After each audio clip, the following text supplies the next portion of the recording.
What's up, gamers?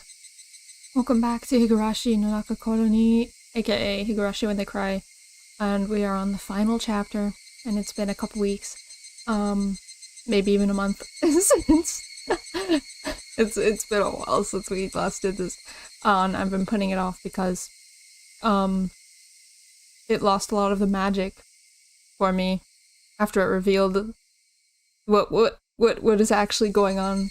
But technically, we haven't reached the end yet, so technically, we don't know everything that's going on. So I should just keep a positive, open mind and keep going, right? We're this far in. We're literally the final chapter. It might as well just go to the end, right? So that's what we're gonna do. We're just gonna keep going. We're just gonna keep going. Vote. I don't know how long this chapter is in the entirety, but we're just gonna go. And I'm sure we've read the tips. I'm sure.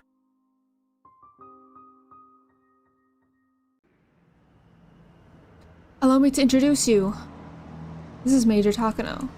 Major, this is Dr. Kyosuke Irie. Oh, the meeting. Hello, I'm Irie. Irie seemed extremely nervous at our first meeting. Probably thought I was in charge of some suspicious organization. Well, you kind of are. You literally are. Like, hee hee. Please relax. Call me Takano. Thank you. Thank you for having me here. I really appreciate it. Please have a seat. A model lower middle class citizen was a good way to describe Kyosuke Irie's demeanor. One could also say he was the stereotypical type of person to get conveniently discarded after those crafty elders used their seniority to constantly pick on him. It certainly doesn't seem as cunning as I am. That doesn't mean he isn't ambitious. Like me, he's a young person who dreams of accomplishing something great and leaving his name upon generations to come. While he acts humble in person like this, his articles were actually progressive as well as aggressive. The gap between the two is quite intense. Read the data concerning this Higurashi syndrome. What'd you think? Well, it's really quite the shock. It's very possible that this is something that steps onto the dark side of today's medicine, but I can hardly control my intellectual excitement in knowing it's a mystery that has yet to be solved. Hearing that made me chuckle. Irie is more interested in Higurashi syndrome, which is good enough for me. She had been through the ringer with far too many people to reach this day, so her honed intuition could tell. She would get along with this man. Even if he isn't useful to me, he won't cause any problems. For both me and my sponsor, he's the best person possible for this job. Yeah, someone who's dedicated to science. I was shocked too, to imagine a man of your experience and knowledge was just wasting away in the medical office without any responsibilities or work to accomplish. I have to say that was a grave loss to the medical field. Ha ha ha. Irie laughed. Probably thought I didn't know, but I had received detailed documents on him, so I knew why he was exiled from the limelight despite his rare talent and achievements. He displayed extraordinary skill working under a neurosurgery expert, and everyone expected a bright future from him. But he was kicked out due to an ethical controversy. Oh no. Irie's pet theory was that the antisocial behavior of individuals could be explained by brain disorders. Well, yeah? He believed that no one in this world was born a villain. They were all just poor patients in need of treatment. It's such a difficult thing to quantify like that. Because first, how do you say what's normal versus what's abnormal? And I guess, okay, if we're gonna classify antisocial behaviors here by being on the extreme end of what antisocial is, then yeah, it could be brain disorder, but brain disorder, does he mean like an abnormality in like the actual structure of it, or does he mean like, oh, well, maybe he'll explain, I don't know. Let's see. He proposed they were all proper and normal when born, yet as they matured, Psychogenesis and various exogenous factors caused brain disorders that made them into villains. I disagree. Therefore, that those evil people need... What those evil people... What? Therefore, what those evil people need isn't punishment, it is treatment. And if their diseases are treated, they'll become good citizens again. You know, that's very positive thinking, but I don't think it's always that case. That manner of thinking actually fell in line with the Confucian belief of innate human goodness. According to this theory, humans are born with the capacity for altruism toward their kind, and it is only afterward that they learn and acquire cruelty. Idiot believed that acquisition was the result of brain disorders. I also disagree. I guess I'm just disagreeing with his entire line of thinking. Because I believe that people are born both good and bad. They aren't leaning toward one or the other, I think. But, you know. Human brain creates human thoughts. Therefore, one becomes emotionally ill, that means their brain is ill. So if their brain gets treatment, they will recover emotionally too. That field was called psychosurgery. It's fallen out of practice in the current Heisei era, but the surgical techniques were applauded until mid-Showa. What, did they freaking do lobotomies? Especially since it produced spectacular results on chronic mental patients that was said to be incurable. The man who invented it even won a Nobel Prize. They gotta be more specific. I'm curious if this is real. That's how revolutionary it was. Humans think. That's why they become ill. Everyone knows that's why those who overthink matters are prone to mental illness. True? When the organ that thinks and debates grows ill, humans deviate from social behavior. Not always. That part is called the frontal lobe. Oh god. Okay. This is... as somebody who has studied these things, this is a little cringe. It's so vague. They're explaining it so vague. I guess since I know so much about it, it's just so difficult to have it said so simply like this. And it's like, it's a thing of, it's kind of not true, but I guess it is, but it's like more complicated. I need to chill. Put simply, psychosurgery is surgery performed to cut the frontal lobe, so it is lobotomy, right? This kind of surgery doesn't require moving the whole epicranium. Small holes drilled through the cranium, and a special scalpel is inserted down to cut it. It's not a major surgery, it's a technique for quickly cutting the precious frontal lobe. Indeed, it was revolutionary in its simplicity, so it's not lobotomies. All the severely ill mental patients miraculously recovered, so the technique spread around the world quickly. Those with obstinate and chronic mental illnesses, the severely ill trapped in deep, inescapable depression, all those could be saved by this technique.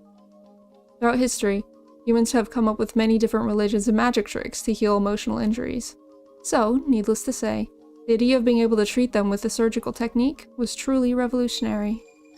Idiot admired psychosurgery and pushed forward in the field of surgical techniques to treat human souls. However, from the modern human rights standpoint, severing a portion of the brain simply because someone is emotionally disturbed is absolutely out of the question. I mean, if it's to a point, they still do that, you know, in many different ways. They still do. I guess I don't know if the term is psychosurgery, but they still do that. People gradually started to think differently and said that psychosurgery was inhumane. Frontal lobe controls how people think, but it's also the part that makes humans act human. There were quite a few cases that were cases where that cut caused drastic, irreversible changes in the patient. A baseless happiness born from lack of thought. A change in personality. A loss of interest in everything. Major mood swings due to a lack of control over one's emotions. Some even lost part of their memories. Of course, some didn't even survive the surgery. As the Showa era approached its 40th year, use of psychosurgery declined. Also, due to the development of psychotropic medicine, surgery was hardly performed anymore anyway. Yet some people still believed in the idea, and continued to perform the surgery and gather clinical data. They wanted people to recognize the value of the technique once again. Some of these surgeries were performed without consent. One theory is that in Japan alone, there were thousands of people who woke up from general anesthesia only to find part of their brain had been removed. What? Today, to perform such a surgery without a patient's consent is considered totally unethical, but it was different at the time. What? Where did they get these people to do that to? Just randos? One thing, the idea that doctors required prior patient consent was proliferated in the modern Heisei era. Therefore, people at the time didn't think it was that big of an issue. It was only later that people started to argue that it was inhumane. Finally, a decision was reached and the curtain closed with the rejection of psychosurgery. Later, the Japanese Society of Psychology and Neurology passed their resolution to end psychosurgery. After that, psychosurgery was banned throughout Japan and made a forbidden subject of Japanese medicine. Irie was the leading person in the field of psychosurgery. He continued to advocate its effectiveness and results. Therefore, he was treated as a war criminal who practiced inhumane medicine, and he was exiled from the public eye. However, that doesn't mean he changed his beliefs. He still believes that immoral behavior is caused by brain disorders, and the secret of treating them is, in fact, hidden in the brain. Well, of course. Of course it is! There's no question about that. So the existence of Higurashi syndrome caused by parasites living in the brain that control human emotions actually affirms his theory. I forget that this is in the 70s. So they didn't know that much. Well, they knew things. They knew a lot. But, you know, progress has not happened. It's alright with you, I would love to accept this position. Of course. Given Irie's history, he could never turn down this offer. Despite his mild-mannered appearance, Irie was possessed of a mighty ambition. There's no way he didn't desire the chance to complete research that would prove himself to the medical society that ostracized him. I'm handing him a chance on a silver platter. Thank you very much. I knew you'd accept. We're lucky to have an expert like you. You'll be a great help. But are you okay with me being the director? Wouldn't it be better for you to hold that position, Takano-san?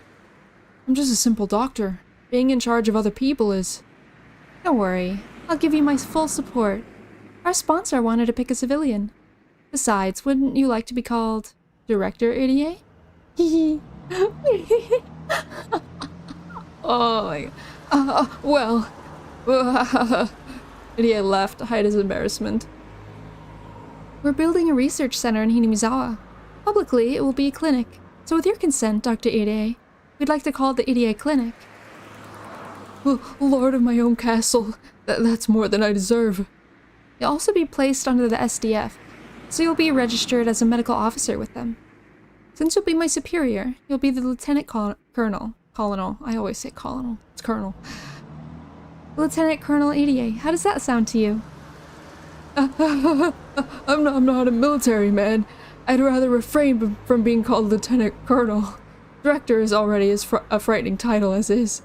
Oh my, It's getting a chance to research brain parasites, plus being given the title of a director of a new clinic as camouflage. Plus it comes with staff and funding. We'll even have support from the Defense Agency and the Ministry of Health and Welfare, as well as a research lab with state-of-the-art equipment. No wonder he's laughing so excitedly. However, there are some risks too. Since he'll be involved with secret research, he has an obligation to keep it a secret. Also, he is going to be in an area plagued by a mysterious and bizarre disease. There's no guarantee he won't contract it himself. But Irie is too young to even think about those things. Aware of all the risks, he quickly signed his contract with the ambition to have people recognize his talent once again. When I saw him sign the contract, I finally relaxed. Knew he would agree to join us, but at the same time, I was afraid of the chance that he'd refuse. Selecting a director proved more difficult than expected, and the only candidate Takano paired well with was Irie. So if Irie refused to take the position, then frankly, she'd be placed in an even worse situation. Now that Irie has agreed to take the position, research on Higurashi syndrome can finally begin. The research center, or rather the clinic, will be completed next spring. The Ministry of Health and Welfare and the Defense Agency will send the best equipment and staff, plus an abundant supply of funds. Then finally, our research will begin in earnest. Everything is going well. Of course it is. Put so much effort into making sure things went smoothly up until this point. Okay, that's it. Congratulations, Dr. Irie. Major, the contract has been signed. Thank you. I will look forward to working with you, Director Irie. I look forward to working with you too, Takano-san. Hope we can get along. I'll be devoting my best efforts to this. No, thank you. Let's both give our best. Now the position of director has been filled.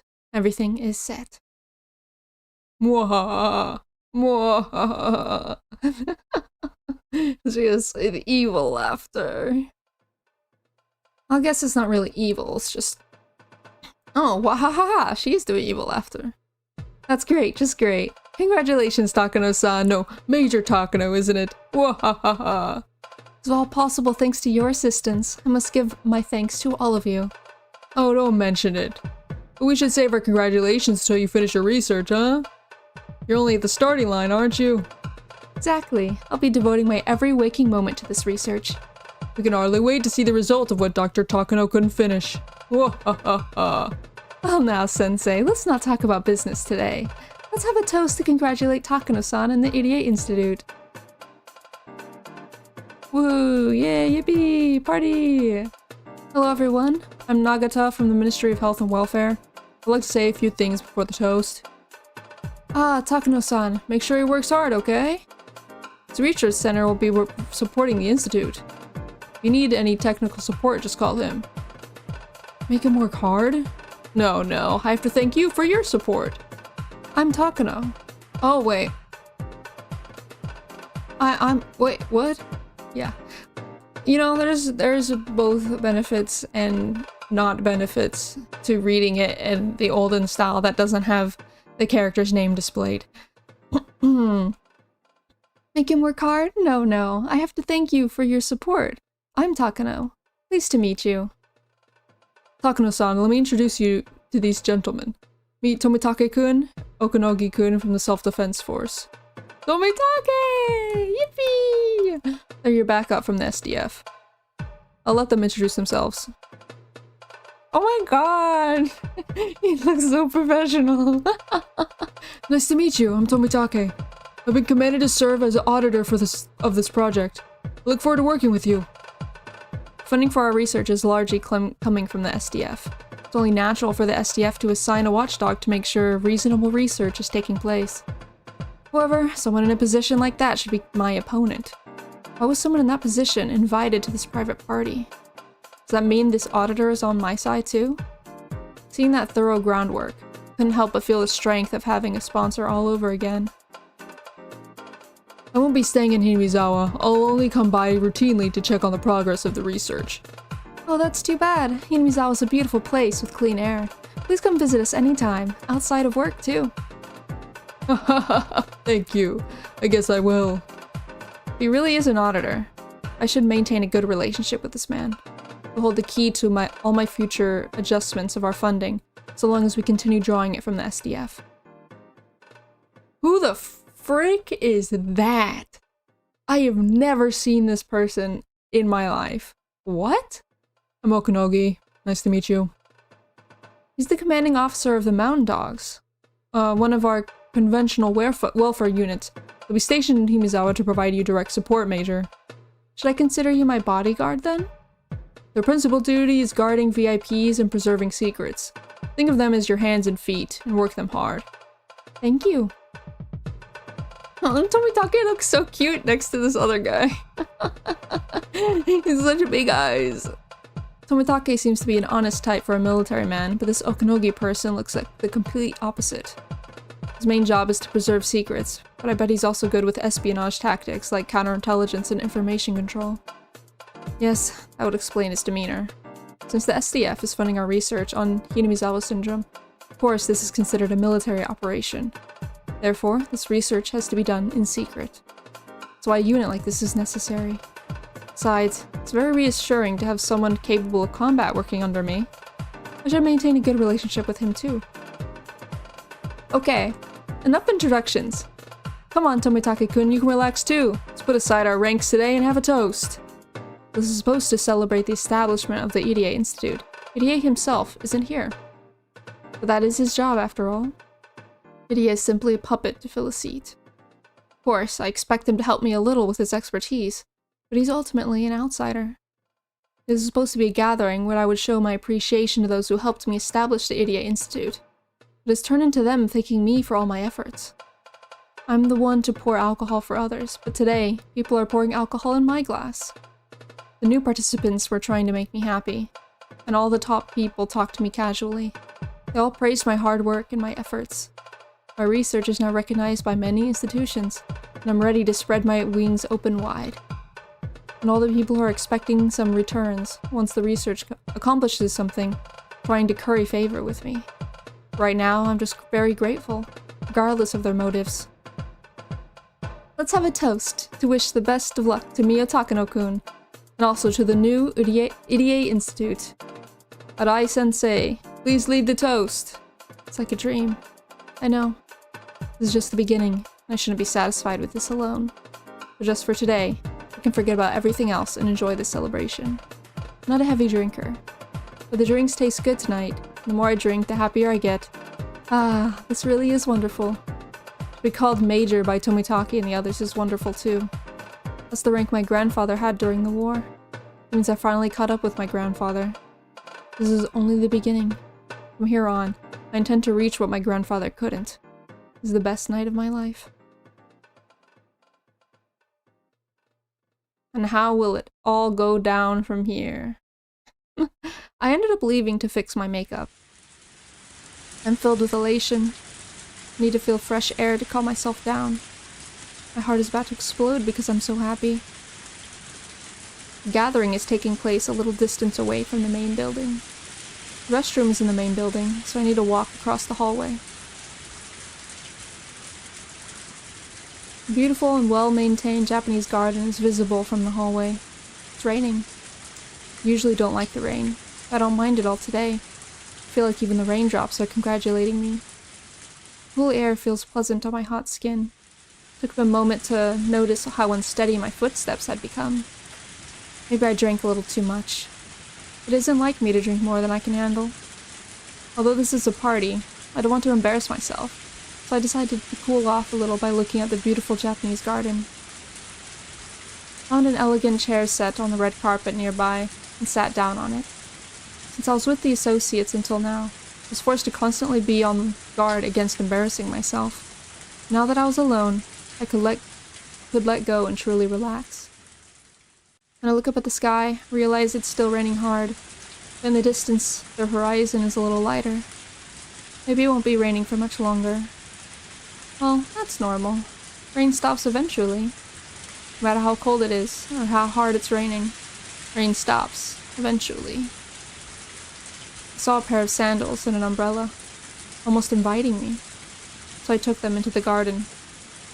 The tasteless laughter coming from the party sounds far away. I tilted the umbrella and looked up to the sky. Felt the raindrops hit my face. I gazed up at the sky for a while, forgetting all about my hair getting wet.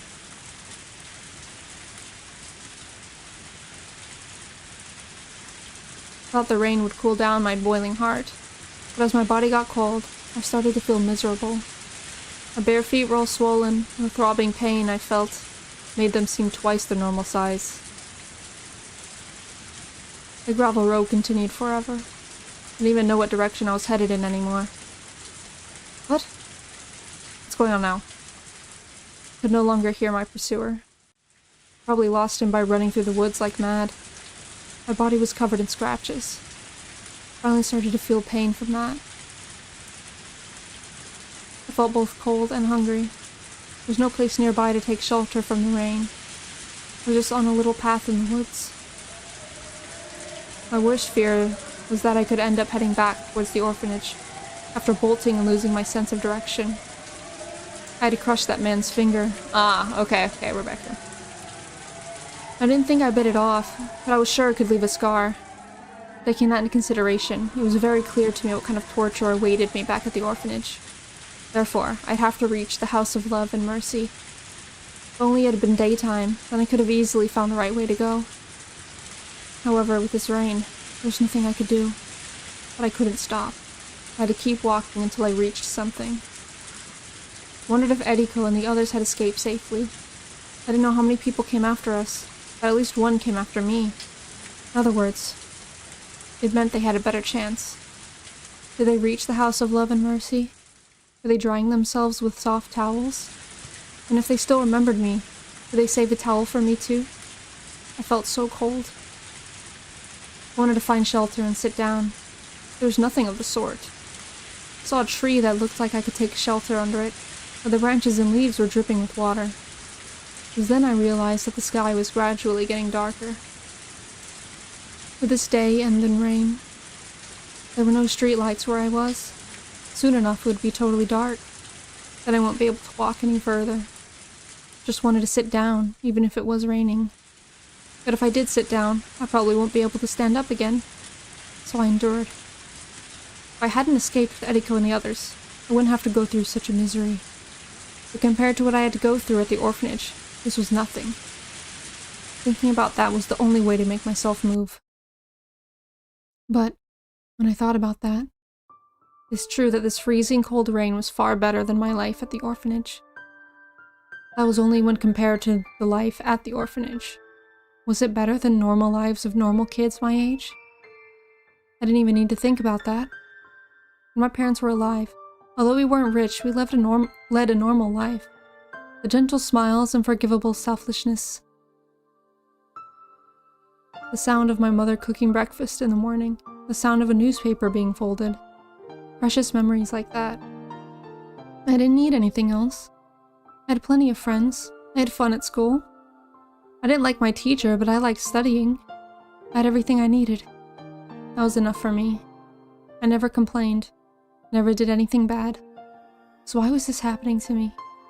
Everything went downhill after that train accident. The die of fate kept rolling a 1. What? Huh? What? What? The die never showed its good side to me. The accident was my fault. I could have accepted it. But it wasn't. I wasn't even there. I waited for my parents at home. I liked going to the mall with them. We always had a meal at the restaurant at the mall. I always told them to let me know if they were going to the mall. But on that day, they went without me while I went to my friend's house to play. My friend wasn't in, so I went back home. I didn't see anyone at home and found a note that said they were going to the mall. I regretted going to my friend's house. I waited at home.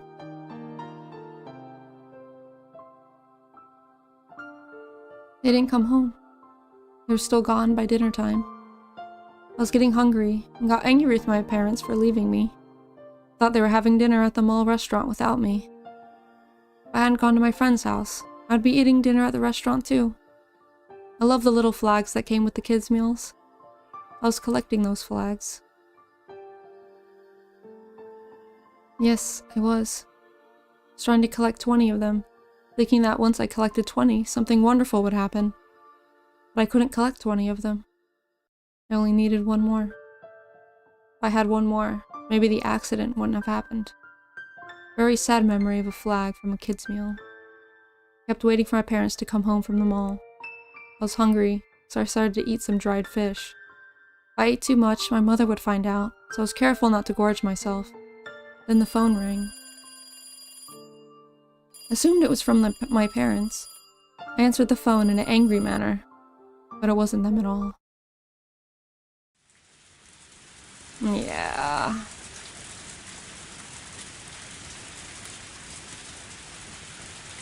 It's just such a sad backstory, but it doesn't excuse anything, man. What happened to the house? We had rented it, so maybe someone else had already moved in. What happened to my room? What about my desk and all the flags that were right in the middle of where were in the right middle drawer? It wasn't my house anymore. Where was I supposed to go? Even if it remained my house, my parents wouldn't be there to welcome me or protect me. Just because I didn't have my parents to protect me, the whole world became so cruel. How could anyone take me away from the house I was used to living in, just because my parents were gone? Why didn't they just leave me alone? They asked me many things. They tried to confirm many things. But how could I have understood any of the forms they gave me? I was asked a yes or no question. I had no choice but to answer yes. Before I knew it, I ended up at the orphanage. It was beyond heartless. I didn't do anything wrong. I was just a little girl. I had to sign so many papers. But why this? The warm and gentle world ended suddenly without advance notice. And I was thrown into the cruel and merciless world alone. Was this the real world? Did I have any allies at all? Just because my parents died and I didn't have any relatives, the world had become so sad. When is the die going to come up with a 6 instead of a 1 to make up for this continuous series of the latter? Oh. Tears were pouring down my cheeks. The salty taste further saddened and irritated me. I couldn't do anything but cry. No matter how hard I cried or pitied myself, cold rain wouldn't warm my body or save me. I didn't even know where I was, or which direction I should go. Hideko showed me the map to the House of Love and Mercy when we were planning our escape. We only learned the shortest route. I was completely lost. But strangely, after I finished crying, I felt a groundless strength within myself. I once learned that tears wash away particles in the eyes. But there is a different purpose of them too. Tears also wash away what's in the heart. I clenched my fists and forced my feet to move. I headed in the direction that I believed to be correct on the gravel road. The rain was still pouring. It was getting darker and darker. I roared at the sky amidst the rain. The sadness was turning into anger. You stupid god! Why? What have I done to deserve this? What did I do? I didn't do anything. I was just having a normal life, that's all. So why this? My daddy told me there are good things and bad things in life, but neither last for long. That means this misery won't last that long either, right? I won't be all alone in this miserable place forever, right? Isn't that right? As I looked up, I felt the raindrops hit my face. There is no God. I knew that in my heart. But such disbelief wouldn't save me. If I believed he was there, I should have been saved. No, I needed him to be there. Was he going to answer me? I heard thunder. Then I realized he was there. He was there, and he was listening to me. In his eyes, everyone was supposed to be equal, and he was listening to me. I've gone through enough. More than enough. If I was too happy before, then I could take this misery. But I wasn't. I was living a normal life. If you ask me if I was happy, then sure I was. But this is what I get in return. That's not fair at all. I heard thunder again. He was listening. I continued. If this fate of mine was your mistake, then let me be free. Please end my misery and let me be happy again. But if this is in fact my fate, am I supposed to live this way until the end? Then I don't want it. Kill me. Kill me now with your lightning. Just finish me off now. Come on. Kill me ruthlessly right here and now. I heard thunder again. It was loud enough to make me shiver. Normally I would just hide in the house and wait until the thunder went away. But on that day, I wasn't afraid. Come on, kill me! Miyoko Tanashi is right here. Just like you killed my parents, take my life too. Heavens replied to my provocation. The heavens took aim at me, a lowly human who dared sling insolent insults at them. That was my wish. I opened my arms. He's God, so he wouldn't miss me. However, I guess even God makes mistakes sometimes. Though he's supposed to be fair, he has been unfair with me. Come on, kill me! Take me to heaven! But if you fail to kill me, then try turning my destiny around.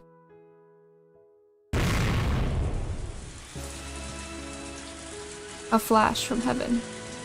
But I smelled something burning just before it hit. Oh my god, did she actually get hit? Oh my god. Did she actually get hit? Oh my god. The sheer force knocked me to the ground. It was a strange experience.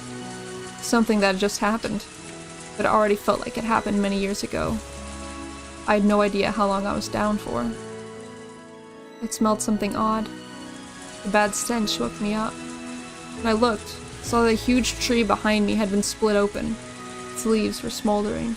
Okay. I looked up and saw sparks in the darkness. Couldn't understand what just happened. I just stood there. The thunderbolt had struck. It didn't strike me. It struck the tree behind me. I didn't get to die. It was telling me to keep walking in the woods in the cold rain. I won my bet with God. I bet my life. Bet my life against the lightning and thunder. Could have killed me instantly, but he missed, so he had to fix my life. I looked up at the sky, laughing and bragging that I was still alive. Heard the thunder again. It was acknowledging its loss. Come on, God. Save me. I won the bet, so save me from this misery. I don't think that's how that works, but... I stood there.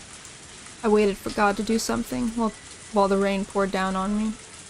But he didn't answer me again. Couldn't hear the thunder anymore. Again, I felt the warm tears pour down my cheeks. What was I thinking? If there was a God in heaven, he wouldn't have let anything like this happen to me. My miserable life was the proof of God's non-existence. The darkness was about to swallow me utterly. Would I have to sleep out there?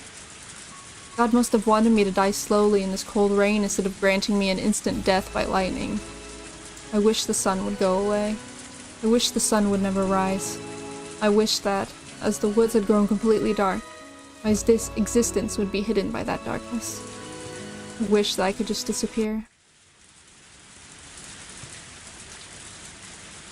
Had it been an eternity, or was it a matter of seconds? I couldn't even tell time in such darkness. It was then that I saw something. It was a light. I noticed it only because the woods were so dark. Was it really there? Had it been there this whole time? I felt like the light was inviting me towards it. It was a fluorescent light. I didn't normally like fluorescent lights, because I always thought they looked cold. I didn't feel coldness from that white light. I made myself believe that the light was a guide sent by God. I had to believe, otherwise I wouldn't be saved. The light reflected in a puddle. It wasn't a muddy puddle. It was a puddle on asphalt. I had made it out of the woods and was on a paved road. The light was a street light. Being on a paved road didn't really resolve anything. It was just a country road. It was a road that went through the woods. So there were no houses, no shops, not even a single car going by. There weren't too many street lights on the road, so it was still very dark. My feet touched the asphalt. It felt so different from the gravel that I had been walking on earlier. It felt almost merciful. My feet had grown used to walking on gravel, but after feeling the softness of the asphalt, I never wanted to go back to the former again. I could only choose between heading left or heading right. I was grateful for God for leading me to this asphalt road, but I wished that he had given me a little more guidance. Such a little bit of luck couldn't make up for all the unhappiness I'd gone through. And that was when I sensed his guidance. I saw another light in the distance. It was only on the right side. I headed towards it. When I got there, I understood what it was. I was amazed to find it there. A telephone booth. It would actually make a call in the middle of nowhere. A telephone booth in the countryside was rather unusual. There were plenty of red public phones all over, but I'd always thought telephone booths only existed in big cities. It almost looked like the telephone booth had been put there as punishment for doing something bad. When I thought that, I felt bad for the lonely telephone booth. It reminded me of myself. Even if I went inside the telephone booth, what could I even do in there anyway? I already knew the answer to that question. No matter what, I just had to get in there. Well, at least it'll get you out of the rain, right? The door squeaked as I opened it. There were lots of bugs flittering around because of the light. I usually hated bugs, but in that moment it felt like they were my friends, sheltering from the rain like me. There was no heater, but it was still very warm inside of the booth. It sheltered me from the cold rain. Soon enough, I crumbled to the floor. The warmth from the fluorescent light embraced me gently. I felt like it was telling me that it was okay to cry. But I had no more tears left, because I cried them all when the lightning struck. Aching scratches covered my body. My calves were in pain too. Everything hurt everywhere, and I didn't want to get up ever again. I wished I could fall asleep, but if I did that, the staff from the orphanage might find me. The windows on the booth were high up, so if I sat down, I wouldn't be visible from the outside. But as it was the only shelter in these dark woods, the staff would be sure to check it, so I couldn't stay there for long. Telephone booths from back then weren't completely made of glass. It was possible to hide inside one. Thanks for that. I wouldn't have guessed. That's a very odd little insert. Okay. My exhausted spirit understood that I had to move. I just couldn't make myself. Maybe I was experiencing some kind of vision. Felt a strange calmness that I'd never experienced before. I didn't feel that I was myself. It was very strange. Felt that maybe I was killed in that lightning. I'd assumed I was still Miyoko Tanashi, but maybe I wasn't her at all. I seriously considered those things. I started to think that the telephone booth had something to do with it, because God led me there. It couldn't have done so just because it was providing shelter from the rain. There had to be something else. I wondered what it was. Could there be something in the booth that could save me? But what? The telephone booth is used to make a phone call. I didn't have any money. But then, I noticed something that looked like copper. My heart skipped a beat. The 10-yen coin I saw wasn't there before. Did I just miss it? I didn't think so. It must have just showed up. In other words, this 10-yen coin was guidance from God. He was telling me to make a call with that coin. But who? There were no telephone book. In that case, I could only call a number I knew. Did God want me to do that then? There was only one coin. I could only call one number. And I couldn't talk for that long. I had challenged God earlier, so it was just a matter of course. Of course to think God was challenging me in return. I had only one chance, and he wanted me to test my luck with that chance. I left the phone booth and looked up at the sky, and I yelled in my heart, "You're on, God!" I wondered who I could call. Who? My house? My parents were dead, and I had no relatives. Even if I called, nobody would answer. Actually, the phone bill wouldn't have been paid for a long time, so the phone line would already be disconnected.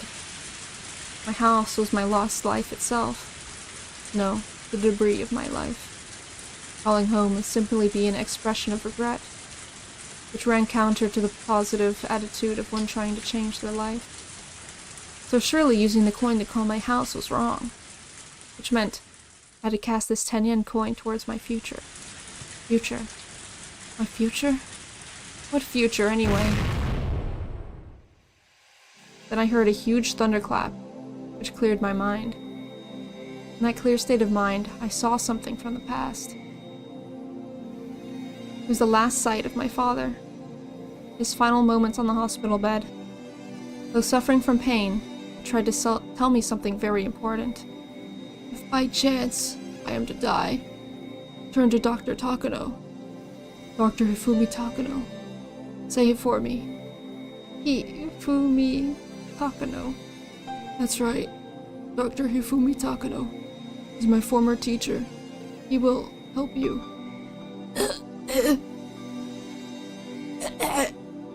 Daddy. Many doctors came into the room in a hurry. He wanted to tell me something else. The doctor stopped him from talking, so it wasn't audible. It shouldn't have been, but it was to me. I heard it, but I didn't want to hear him say it while suffering, so I pretended that I didn't hear. He said it while coughing. I heard it. They were numbers. swallowed once. That's right. It was a phone number. I knew nobody would take me in, as we had no relatives. Told me to get in touch with him, Dr. Hifumi Takano. Tried to tell me his phone number. Ah, what had I done? Tried so hard using his last chance to tell me the most important thing. Thunder from earlier had made me remember it. The number I couldn't remember even once came out so smoothly. I dialed it in. This really was it. This was the number for my father's teacher, Dr. Takano.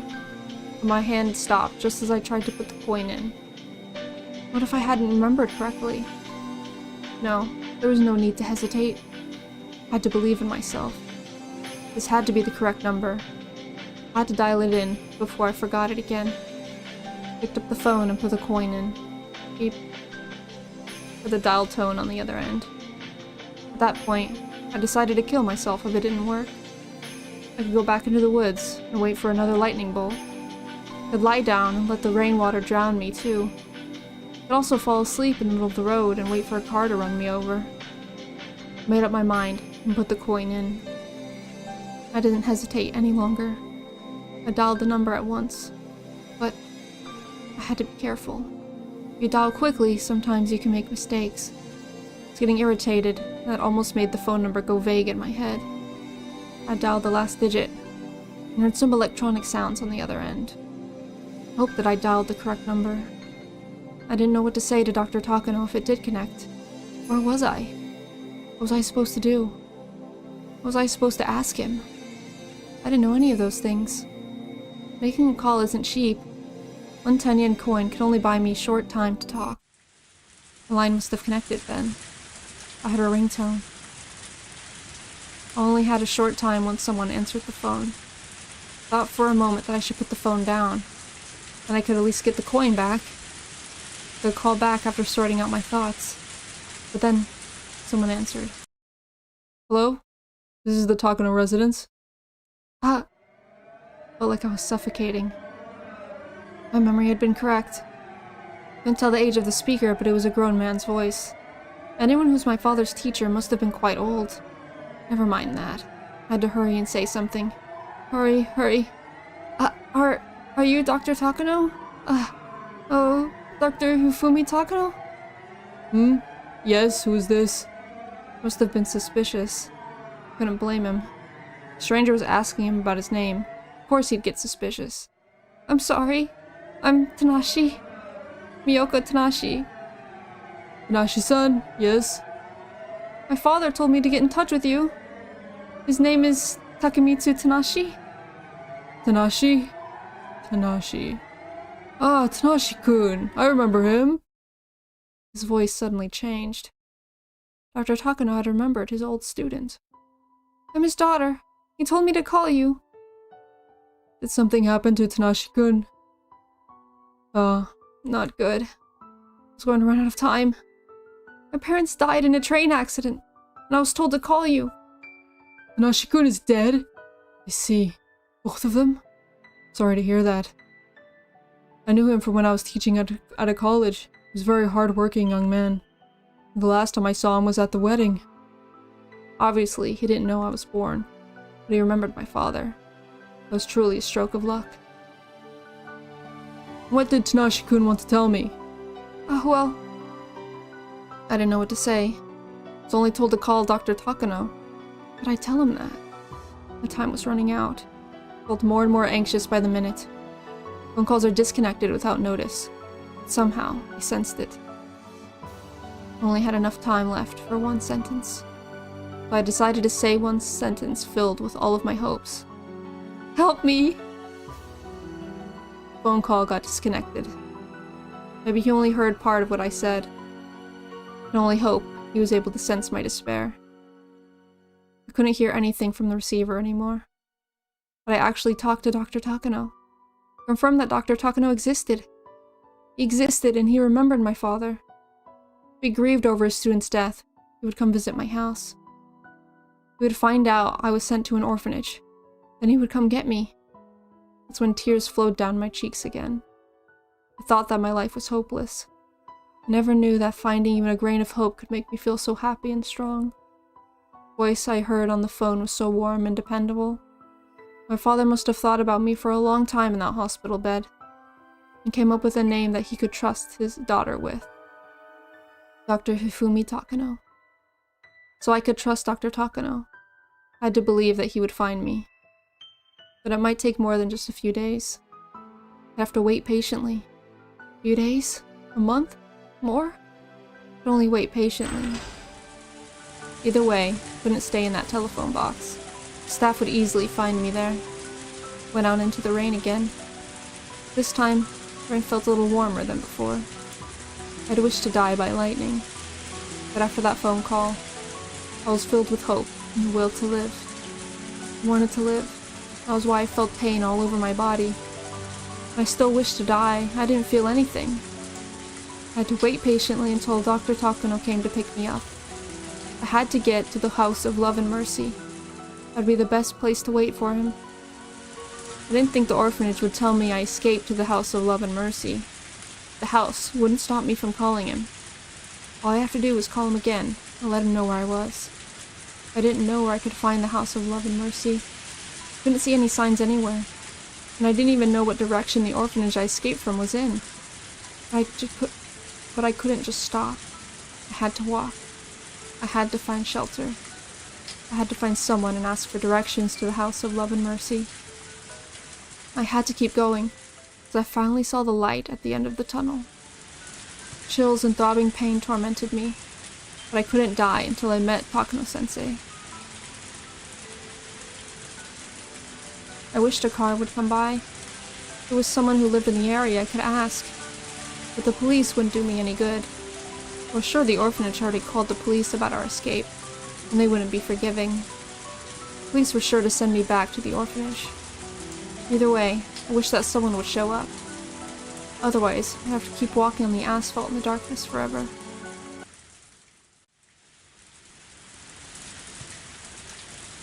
How long did I walk? Still no car. Just as I couldn't help but think that maybe the world perished, leaving only me behind. A car showed up. I sensed the car coming from behind me, so I turned around, saw their headlights approaching me. Thought for a moment. Should I stand in the middle of the street to stop the car? It was so dark. I think the car would notice if I just waved at it. But if I were to stand in the middle of the street, I could get run over. Well, I thought, the car was getting closer and closer.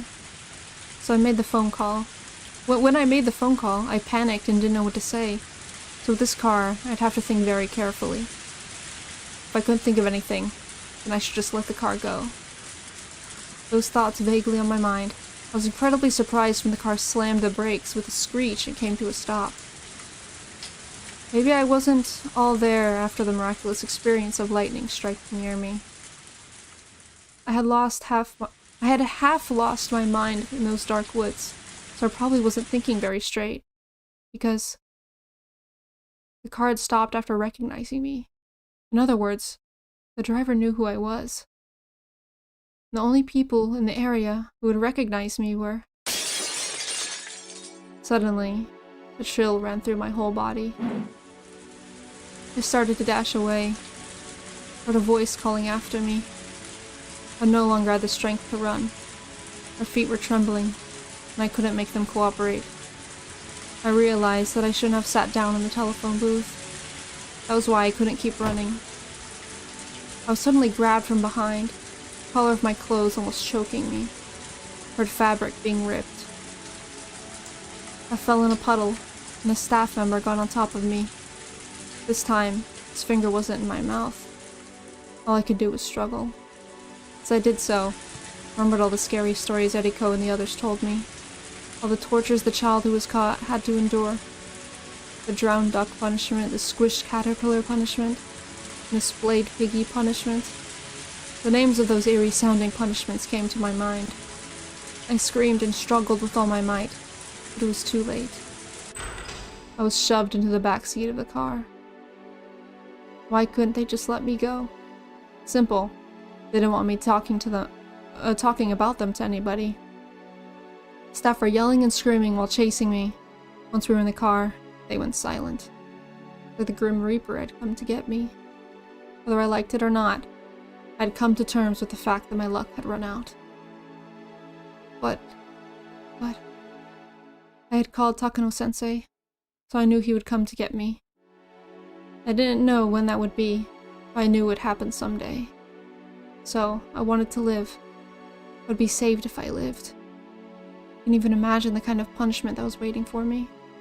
But even so, I said to myself, I have to live. I'd already found the light at the end of the tunnel. All I had to do was endure until I reached it. The car stopped. We had arrived at the front gate of the orphanage. 2 staff members grabbed my shoulders so I wouldn't run. My shoulders were very skinny, so it hurt a lot. I was scared. Scared of what I would have to go through. I went through the door, and I was finally sheltered from the rain. In a way, I wasn't sheltered at all, though. It's the middle of the night, a long past time to turn all the lights off. The orphanage should have been quiet. But I heard a noise. It was a strange noise. The noise of a shower. The noise of metal objects crashing into each other. Also the staff's yelling and screaming. A chill went down my spine. What could I possibly write down to fully describe this fear? A staff member knocked on the door of the storage room, and the door opened. The moment it did, an angry roar issued from inside. The sight leapt into my eyes. I couldn't completely take in the bizarre scene before me. 2 staff members were hitting a mat with bamboo swords while yelling violently. It was a mat used in, the one you use when you do gymnastics. But why was it rolled up like that? The rolled up mat was tied with a string and was standing up in the corner. The staff members kept hitting it. Usually words are said to a person. Why were they yelling at a rolled up mat? The way they were hitting and yelling at it was as if they'd gone mad. Did they put somebody in it and they died and... But wait, I could see something sticking out from the top of the rolled up mat. It was... Let me see. Whose shoes were those? All of a sudden I froze and couldn't think anymore. One man stood in front of me. The man's pinky finger was wrapped in bandages. My eyes moved upward from his pinky finger and met with his. The beast's eyes met mine, peering with intent to devour me. I squeezed out a voiceless scream. My voice didn't come out. It was more like a goldfish opening and closing its mouth. The beast stuck his little finger in front of me and roared. I couldn't tell if it was a word or a meaningless shriek. I was certain it was something abusive. I was scared. I didn't want to die. I wanted to live. I knew that Dr. Takano would show up and save me. It was why I had to live and submit myself to the fear. I'm sorry. The hand with bandages grabbed my hair and dragged me along. All I could do was apologize and beg for forgiveness while hoping the beast had even a tiny bit of mercy in him. I was like a broken, apologizing doll. A mad doll that kept muttering apologies until its key wound down. I was their toy, shedding tears, coughing blood, and apologizing in the place of clicking gears. I could see into the shower room while he dragged me along. The door was open, and I heard wailing from the inside. What I saw was very strange. There was a locker on its side in the shower. What an odd sight. A locker was taking a shower. Sideways. Never imagined anything like that before. The locker was taking a cold shower while 2 staff members hit it with bamboo swords. That explained the metallic noise I had heard before. Oh my god. Did they find all of them and they're just abusing them like crazy? Ugh. The beast didn't want me to see that. Pulled my hair violently and twisted my neck so that I looked in the opposite direction. And I realized, he didn't do that to stop me from watching that shower. He did it to make me look at something else. I saw a window in a courtyard. Usually, it was too dark to see anything. The lights were on. The courtyard was very bright. And I saw it. Inside of the hen house. I saw... Huh? Is that a person? What is that? What? People? Or... That hair was Eriko's. What is all the redacted? Huh? But why was she... That was too far to... What? Huh? I'm so confused. There's so much redacted here. That was far too... What? Why was she...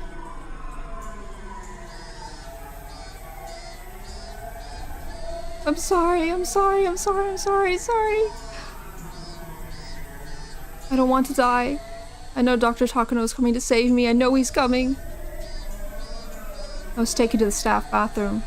It stunk of ammonia. I saw an redacted, which just doesn't fit in a bathroom. What? Why is it redacted? Why would they redact it? If she knows what it is, if we are playing through her, then why is it freaking redacted? Unless this is like, we are somebody else reading what she wrote and that has been redacted. Ugh. Why was this in the bathroom, I thought? He's not planning to redacted me with redacted, is he? No way. No. Tadashi, this is your punishment for breaking the rules, okay? Everyone must follow the rules. If you don't, you get punished. You understand? Yeah, Among Us. I'm sorry. I'll never do it again. I'll do everything you told me to. I promise, I really do. Please spare me from...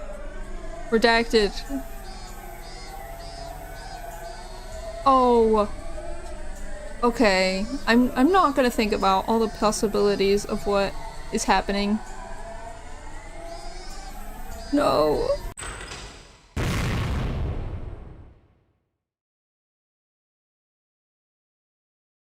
It sounded like they were straight up murdering them. Hydration. Experienced a memory of punishment. No tips? No tips? No tips? No tips. We're just going again. I'm assuming Dr. Takano had come to save her. Because how else would the events of Higurashi happen? This is insane though. I don't understand why any of this is relevant though. Because like, all up until this point we've gotten, you know, Keiichi and Rena and Rika and Mion and all of them. But now it's focusing on Takano. Like, why does she... Like, I guess, like, oh, the villain chapter. This is all about the villain. But I'm not into it. I'm still gonna read it. Because I need to know. Hobie will be revealed in time. Okay. Alright. I trust the process. Trust the process. Sniffle. Sniffle. How long have I been crying? I don't even know how long I've been comforted like this. My grandfather's hand is on my cheek to comfort me. Holding his hand lovingly, pressing my cheek against it. Are you okay? Grandpa? Sniffle, sniffle. Wah! My grandfather put his other hand on my head. The warmth of his palms gradually calmed me down. Piles of documents were all around me. It was a mistake to sort through data while lying on a fluffy carpet. I must have fallen asleep and had a terrible dream. You sleep facing down, the pressure of your chest makes it easier to have nightmares. It's getting quite late. Why don't you go to sleep, Miyoko? I'm fine. I took a nap, so I'm not sleepy anymore. I'm almost done. So I'm going to finish up, okay? You have school tomorrow. should go to sleep, otherwise you get scolded for yawning again. Going to bed late recently. Because of that, I yawned a lot at school. Then my teacher must have written a note to my grandfather. I'm fine. I'll go to sleep as soon as I'm done. So please let me finish, okay? Besides, you shouldn't mind me. Go back to your study and continue with your article. The day for him to present his findings is approaching. He's working so hard, devoting himself to his research. There's unfortunately a limit to what an individual can do. He needs a collaborator in order to go further with his research. He has to explain that his investigation could be the key to solving the mysteries of human behavior, and make people understand just how important his work is. But as this research is about a very complicated subject, so he couldn't seek assistance from just anyone. Someone will be able to help him one day. Believing that, my grandfather earnestly continued his research. I want to help him more. All I can do is sort through his data and tidy up his materials. I also assist him around the house so he can concentrate more on his research. He always tells me how helpful I am, but that isn't enough for me. I will study hard, get into a good college, and learn many things so I can actually be of assistance to his research. I'm a mediocre student right now. I don't particularly like school, but I will do it. I want to help my grandfather. If his heart were to fail, he couldn't continue his research.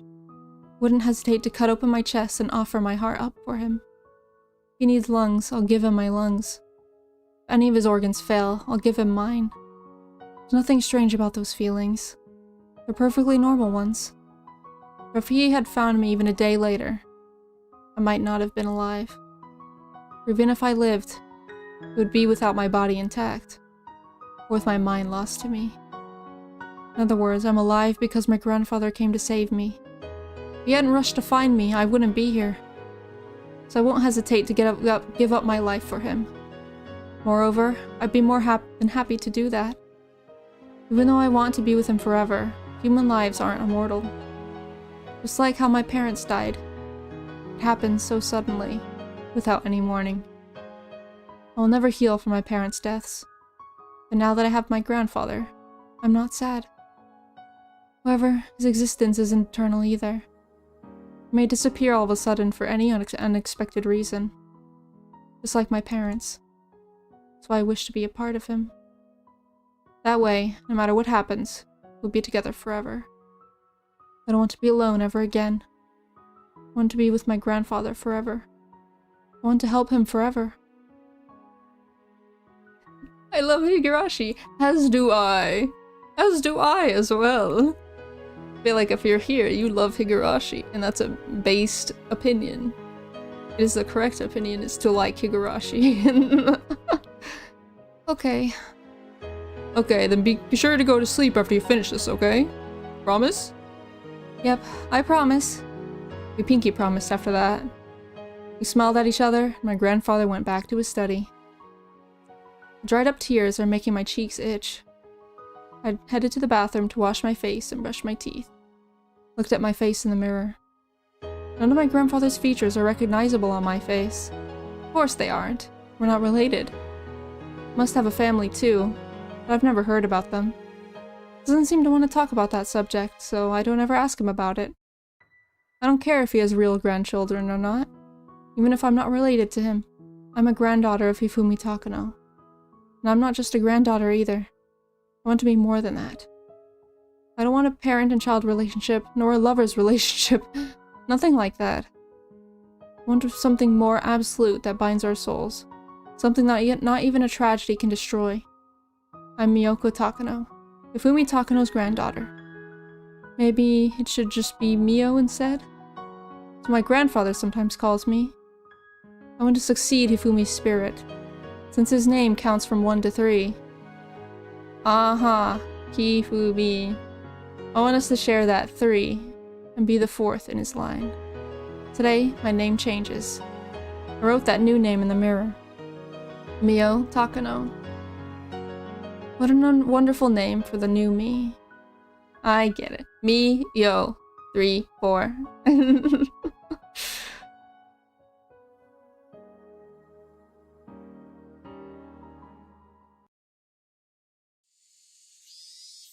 Colonel, sir! Good to see you again! Takano-kun. Come on. No more Colonel stuff. No, no. I was worried when I heard you were ill. You sure look great now. Wahahaha. My grandfather always told me he doesn't have any friends. He used to tell me everyone died in the war. That's not true. He has one very close friend. This is him. The elderly man my grandfather calls Colonel Koizumi. I don't know exactly where they met, but every time they get together, all they talk about is the military and the war. So I guess that's where they met. Look at you, Mio-chan. How tall are you now? We just had a physical checkup the other day, and I think I've grown 2 centimeters. That's wonderful. Good girl. Make sure you eat well, play a lot, and grow big and healthy. I envy you, Takano-kun, for having such a cute granddaughter. Mr. Koizumi knows that my grandfather and I aren't related, but he always calls me his granddaughter. It makes me very happy, so I poured a little more black tea in his cup. After I finished serving tea, I left with a bow. I want to stay and listen to them talk, but I guess my grandfather doesn't want me to hear stories of the war, so he always makes me leave. I left before I was told to. But having to leave doesn't mean I need to go to a different room.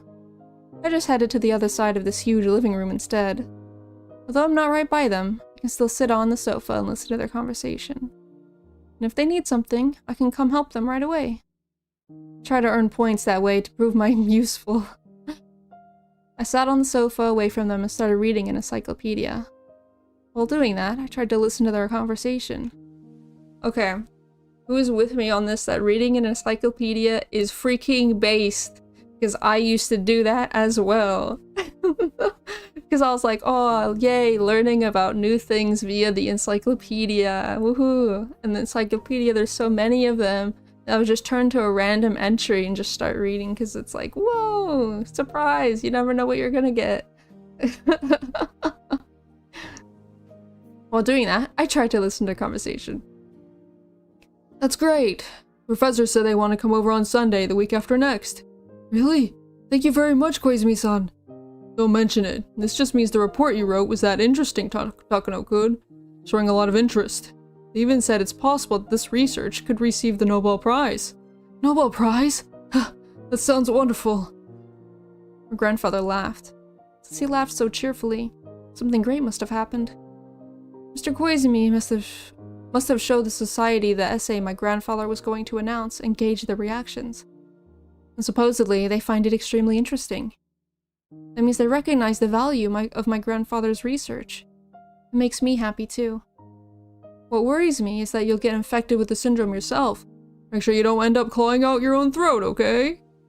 Well, maybe I'm already infected, but Hinamizawa syndrome is harmless if you live a normal life. It was a dangerous disease back when the villagers believed in Oyashiro-sama and bound themselves with strict rules. Those have faded over time. Now people rarely show symptoms unless something major happens. Are there that many cases? Patient's emotional state has a lot to do with how the syndrome develops. As long as you live a normal life, there's nothing to worry about. So when one under a lot of pressure, like during the war, the disease gets worse? That's right. Well, nothing to worry about. Subjective symptom of the initial stages is paranoia, akin to that in depression. I guess. You know, I guess you're right. I guess you're right. Sometimes when people are very depressed, they can get paranoid. I just never thought about it like that, I guess. Once you notice it happening, you can teach yourself to relax emotionally and physically by using my breathing method. Now you should also get at least 9 hours of sleep a night over a 1-week period. That's how you prevent it from worsening. In fact, of all the Hinamizawa soldiers under my direction, not even one died mysteriously. As he talks, grandfather started demonstrating the Takano breathing method and a bizarre exercise technique. According to him, this technique relaxes the body and lets blood and lymphatic fluid flow smoothly. As a result, you relax emotionally too. But the movements involved in the technique are so weird, I had to look away because my grandfather looked so silly. That was just the one thing about his research that I felt bad about. Oh. Grandfather asked me to do this exercise too. I don't want to make him sad, so I do it when instructed. I'm glad to hear that. Hideo Noguchi died in the middle of his research, so please be careful, okay? However, Noguchi-sensei's great work is still acknowledged even after his death. As a researcher, I'm sure that was his long-term goal. Grandfather tells me about Hideo Noguchi often. He was born as the son of a poor farmer, but he studied hard and became a doctor. However, he was mistreated because of his background, so he left Japan. He moved to the United States. There he made many accomplishments as a researcher. He discovered a vaccine for yellow fever. Grandfather's background is somewhat similar to his, so he often said that of all the researchers, he admired him the most. Hideo Noguchi died in North Africa, while he discovered a vaccine for yellow fever. He heard it wasn't effective on yellow fever in North Africa. He went there to research it, came down with the disease, and died. We will cure Hidemizawa syndrome with meditation. Well, see, it's not a cure, it's a treatment. It helps it from getting worse, but it's always gonna be there just because they freaking live there, you know?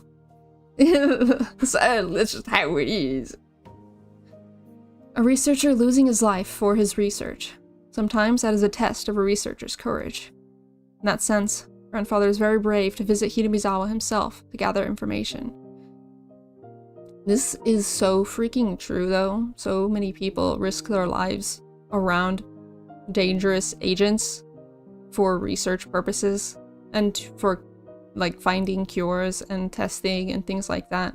There's a really good book on Ebola and, like, what happened with it and people who researched it, and so many doctors and researchers got sick and died from it. But it's just, I wouldn't say like necessary for them to die, but it's necessary for people risking their lives for the betterment of everyone. You know, it's hard work. It's tough. Because in the book, there's a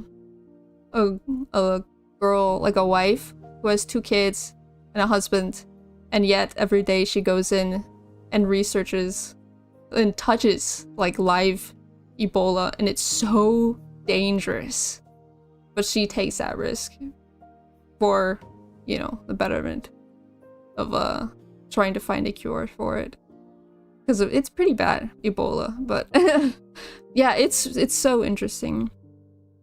Yeah, very brave. He says himself he may already be infected, although my grandfather estimates from ancient texts that the Hidemizawa syndrome was only a menace centuries ago. Now it's no different from the usual bacteria that share symbiosis with humans. Many people became ill with the disease during the war. That was because they were in an extremely abnormal situation. Today's peaceful environment, it's almost impossible for a person to develop symptoms. Okay. He sounds very optimistic, but he never brought me with him to Hidemizawa, so maybe he isn't that as optimistic as all that. However, since I live with him, there's a possibility that I'm already infected as well. But I'm not worried at all. It's because my grandfather has taught me that as long as I maintain myself physically and emotionally, I won't develop any symptoms. I know all about the horrible terminal symptoms of Hidemizawa syndrome, but I'm not overly fearful of them. Grandfather's enjoying his conversation with Mr. Koizumi. That's understandable.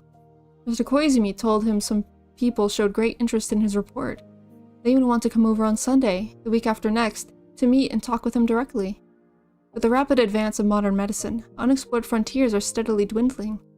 Is it possible that Hidemizawa syndrome my father discovered might be a new continent in the field? Continent? Continent? Does that have a different freaking meaning for what I think continent means? I guess they mean area. It'll be decided in 2 weeks. Sounds like there will be more than one person coming. It also sounds like they're all important people in the society. They're all rich and famous, yet they aren't satisfied with just that. They all want to be involved with something that's worth an international award. It's a chance to gain assistance and sponsorship at the same time. See you in 2 weeks. Make sure to be here. Good luck. Thank you very much. I owe you everything. Ha ha ha. It's too early to say that. Let's wait until you find some sponsors. When that time comes, let's have a toast with that treasured wine of yours.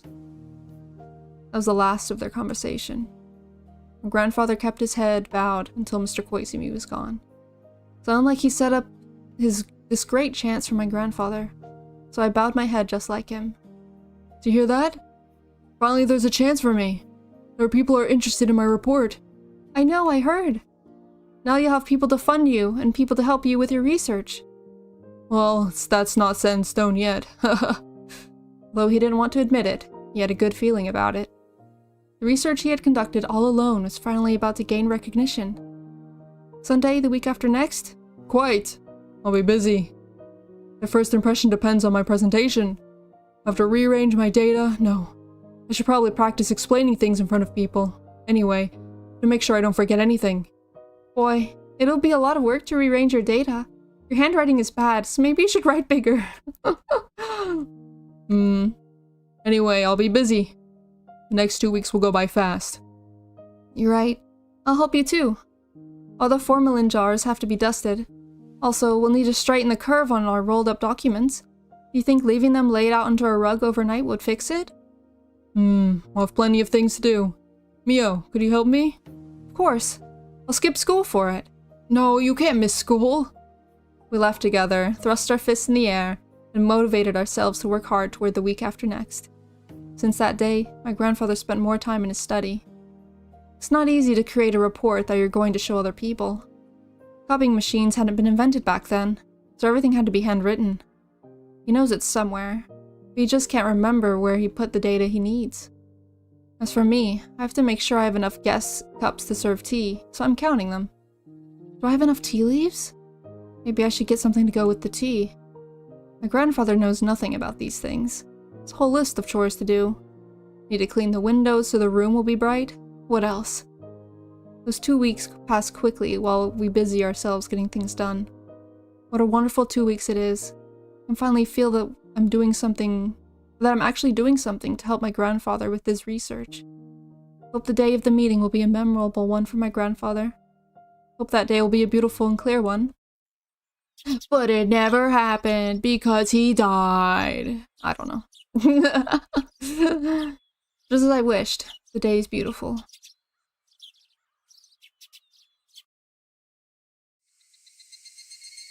Evening. My grandfather, having dressed formally, paced around his study nervously. I'm also in a beautiful dress. I've worn it once before at my piano recital. But I'm not nervous like my grandfather. His silly nervousness actually relaxes me. Are they here yet? Grandfather looked out the window. Then a black car stopped in front of the gate. Back then, a car was a luxury item. I don't think I had even one classmate whose family owned a car. So it only makes sense that the men coming out of the car looked respectable. Grandfather and I ran out to welcome them. Welcome! I'm Takano. Thank you for coming today. May I take your jacket? Oh, may I take your jacket? I greeted them and filled the role we decided ahead of time. Though my being relaxed by my grandfather's silliness ended at that point. Both my grandfather and I were stiff with anxiety as we greeted them now that the moment was here. Nice to meet you, Doctor. And hey, hello, young lady. Are you his granddaughter? Yes. Mio, please say hello. Very nice to meet you. I'm Mio Takano. What a good girl. I'm here in place of Koizumi-sensei. Something came up and he can't make it today. He's very sorry. I see. I'm sorry to hear that. The person who set up everything isn't here. Grandfather even had his treasured wine ready, just as they promised 2 weeks ago. Everyone, let me introduce you. This is Dr. Hifumi Takano. Dr. Takano was a leading member of the Research Center for the Prevention of Epidemics in Manchuria during the war. He made many advances in developing synthetic food and synthetic alcohol as measures against malnutrition and ration shortages. Nice to meet you. Pleasure to meet you. Thank you for having me. The men are even older than my grandfather. They took off their hats one at a time to greet him. Their beards, expensive-looking canes, and glasses tell me they are very high up in the society. Grandfather bows to each one of them. Everyone, please come to the study. Please excuse the mess. Come in, come in. Mio, serve tea for everyone. Yes. I wasn't nervous at all earlier, but now I think I'm the most nervous one. I'm not the one making the presentation, and I'm not the one being evaluated. It's ridiculous that I'm feeling so nervous. I don't know if I should use that as my excuse. But I was so nervous that I knocked over the thermos I filled to the brim with hot water, and ruined the black tea I'd chosen specifically for this day. I apologized to my grandfather and started to boil water again. I just needed enough for the guests. By the time I had cups of tea and cookies ready, grandfather's presentation was at its key part. It pierces the blood or lymph vessels and spreads to the spinal cord. From there it travels along the cerebrospinal fluid to the brain. I've confirmed many cases of encephalitis after autopsies. I cannot never say that word. Eosinophilic meningoencephalitis is known to be caused by roundworm. We predicted his behavior to be extremely similar. Grandfather said, walking between samples in formalin jars, pointing to several as he gave his explanation. There are over 100 formalin jars in here with parts of brain in them. They're all very dusty, so I spent a few days cleaning them. I'm rather proud to see all the sparkling jars all lined up like this. However, roundworms induce an extremely wide range of symptoms. Headache, narcosis, derangement. None of those are characteristic symptoms of roundworms. On the other hand, symptoms of Higurashi syndrome are very specific to that disease. So you're saying one of them is to claw out one's own throat, yes? Exactly. Some soldiers witnessed it just before their fellows died. Such self-mutilation was never seen before in any disease. It only occurs in Higurashi syndrome. Also, since that symptom was only seen with terminal stage patients, I believe there's a means of exodus, something we've seen before in several parasites. Parasites mature inside of an organism, reproduce, then leave its host and look for the next one. So what do you think about the fact that the cases were only seen in the soldiers from Higurashi, even though other soldiers touched their blood, which must have been full of parasitic eggs or larvae? Don't you think there was a possibility of them getting infected? Suspected things like an incubation period, but since it was limited to people from the Higurashi region, I believe something such as a unique local climate must play a role. Talk about that in the next part. The ancient indigenous beliefs of Higurashi that can't be possible, Dr. Takano. Never heard of parasites behaving socially. Yes, well, that is one of the revolutionary discoveries in Higurashi syndrome. The elderly gentlemen mumbled to each other while pointing at the data. With that, I finally realized things aren't going too well. Dr. Takano, I've been reviewing your data while listening to your gracious presentation. First of all, it is simply impossible for parasites to control human minds. Actually, what was it? Toxoplasmosis?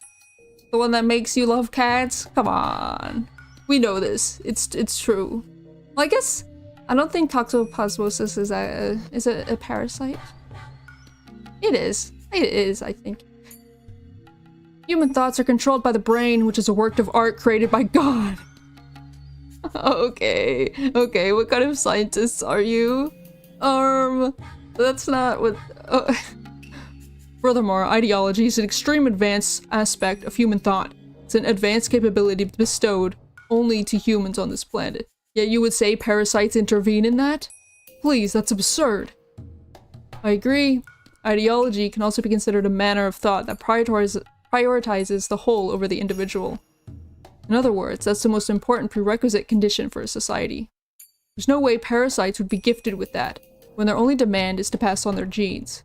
In the field of biology, there has never once been a discovery of socially or eusociality within parasites.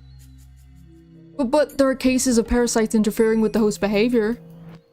You're misunderstanding one thing, Dr. Takano. The principle that drives parasites capable of controlling their host is always reproduction and propagation. It's only that primitive concept. Even in the example used before, of a rat infected with— Oh! No way! I literally just talked about this! Even the example used before of a rat being infected with Toxoplasma gondii losing its aversion to cats. The altered behavior is simply a means to let their host be eaten by a better host in order to change hosts. It's just like a grasshopper infected with a horsehair worm drowning itself. Once a horsehair worm matures, it becomes aquatic. When that happens, it guides a grasshopper to the water and drowns it, then enters the environment it's adapted for. Exactly! The suicidal act of clawing out one's throat corresponds to that in the case of Higurashi syndrome. For example, guinea worms escape the body by having the host scratch the affected area. Indeed, the purpose of all these parasites is reproduction. For them to infect the brain, God's masterpiece. No, infecting the brain itself isn't that strange. But to say they infest it and influence human ideology is frankly delusional. That's not true! Bruh. People who say this? And Jesus disagrees. I'm sorry. Yeah, literally, what? For people to say that something is delusional when it comes to science, I think is incorrect. I don't think anything can be delusional when it comes to science. It's all hypotheses, you know? It's all prove or be proven or be unproven, you know? It's like anything is possible. That's why science is so awesome. You can't call something delusional and just freaking dispose of it like that. You gotta investigate it at least a little bit. Like, that's crazy. In fact, that's a dangerous idea. I don't think it's that strange that Hinamizawa, an isolated culture, developed its own unique faith. There are actually many examples of that all over Japan. So are you saying all of them were due to parasites? No, you don't get it, bro. It's not... Religion is not parasites. It's this specific parasite that is causing people to die. Like, religion has nothing to do with it. Or are they all due to cultural reasons except the one in Himizawa, which is caused by parasites? How do you establish the distinction? Well, as I said, in my autopsies on the Hinamizawan soldiers who died in the war, there is sufficient evidence to believe... Excuse me, Dr. Takano. I don't think you've gathered enough case studies to call it clinical data. Ooh, yike. Ooh. Furthermore, as you said, it was during the war. No, I mean, as I explain in the next part, Hinamizawa syndrome develops when one experiences suspicion, nervousness, and stress, and becomes emotionally imbalanced.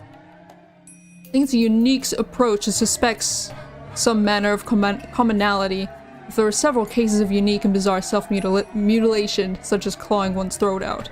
Yet, that's all the more reason it's unreliable. Maybe it was just a coincidence that such rare cases happened under abnormal circumstances like the war. I believe you witnessed the convergence of coincidences and trapped in a gestalist view, deluded yourself into finding a pattern. To prove otherwise, you would need an enormous amount of clinical data on Hinamizawa syndrome patients, but ethically, that's impossible to prove. The natives' act of recognizing it as a curse suggests it's more within the realm of culture-bounded syndromes. And yet you think it's a delusional parasitic disease? I hate to say this, but I think you admire the beliefs of Hinamizawans a little too much, and as a result, you yourself have been taken in by their culture-bounded reactive syndrome. It's kind of like... I don't know. It's kind of like how Oishi is so hell-bent on having Mion's family be evil. Like a self-fulfilling prophecy, I guess. But, I don't know. Actually, that happens more often with people who research more unusual fields of study. Trying to be careful ourselves. Ha ha ha ha.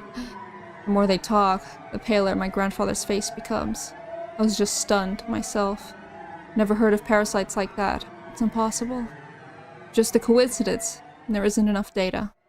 Talk goes on, and every time my father says something, they dismiss it like that. Before he knew it, my grandfather could only hold his silence before their criticisms. Well, no real revolutionary discovery is accepted at first. Maybe this research of yours is one of those things. Even if it's ridiculed at first, it may achieve recognition in later years. Happens all the time. I'm just an amateur. I'm just a private researcher who didn't graduate from an elite college. Nor do I belong to any academic clique. I don't have any connections with experts or research centers. That's why this is all I can do. Is the Hinamizawa syndrome real? Or is it just my delusion, just like you all say it is? To find out, I need your help. Of course, it was this discovery of the century. It would create a major uproar. After all, you're suggesting that human culture and ideology is all the will of parasites, and our frontal lobe is a place for them to live. Haha, what an audacious theory. That's not what he's saying! You guys are somehow completely misunderstanding his point because you'd want it to be wrong. Look, I didn't hear the whole thing. But I'm gonna defend them. I'm gonna defend this man. The link between the existence of this Higurashi syndrome and the disease carrier's belief in Oyashiro-sama could be established. Then it would be possible to explain all religions, no, all cultural divisions on Earth. What a magnificent and unique idea, Dr. Takano. Instead of showing people like us your essays in secret, you should publish a book about it for the general public. Dude! He's just saying, hey, yeah, the public would love this. Get a load of this one. Oh, he's telling him to get made fun of in front of the entire world. Jesus. Grandfather looks at the ground, his fist trembling a little. But her words were far too cruel. I don't know anything about academics. I'm just a little girl. I don't know exactly what they're talking about, but Grandfather worked so hard by himself until today. But to prove his research and delve further into it, he needs sponsors. Yet those sponsors are casting him away, calling his research a delusion. It's outrageous. Like asking him which came first, the chicken or the egg. Besides, if his research was at the level those cheeky men want to see, he wouldn't need their help. But they're saying that they can't help him unless they see some results that are beyond the level of private research. In any field, doesn't research start out with just an idea? If you can prove its existence beforehand, then what's the point of researching it to begin with? A wild idea can't be the subject of research. How did we gain any knowledge at all? That's what I've been saying. But never mind that. When Mr. Koizumi came 2 weeks ago, didn't he say they were really interested in his research? What's going on? This is the complete opposite of what he said.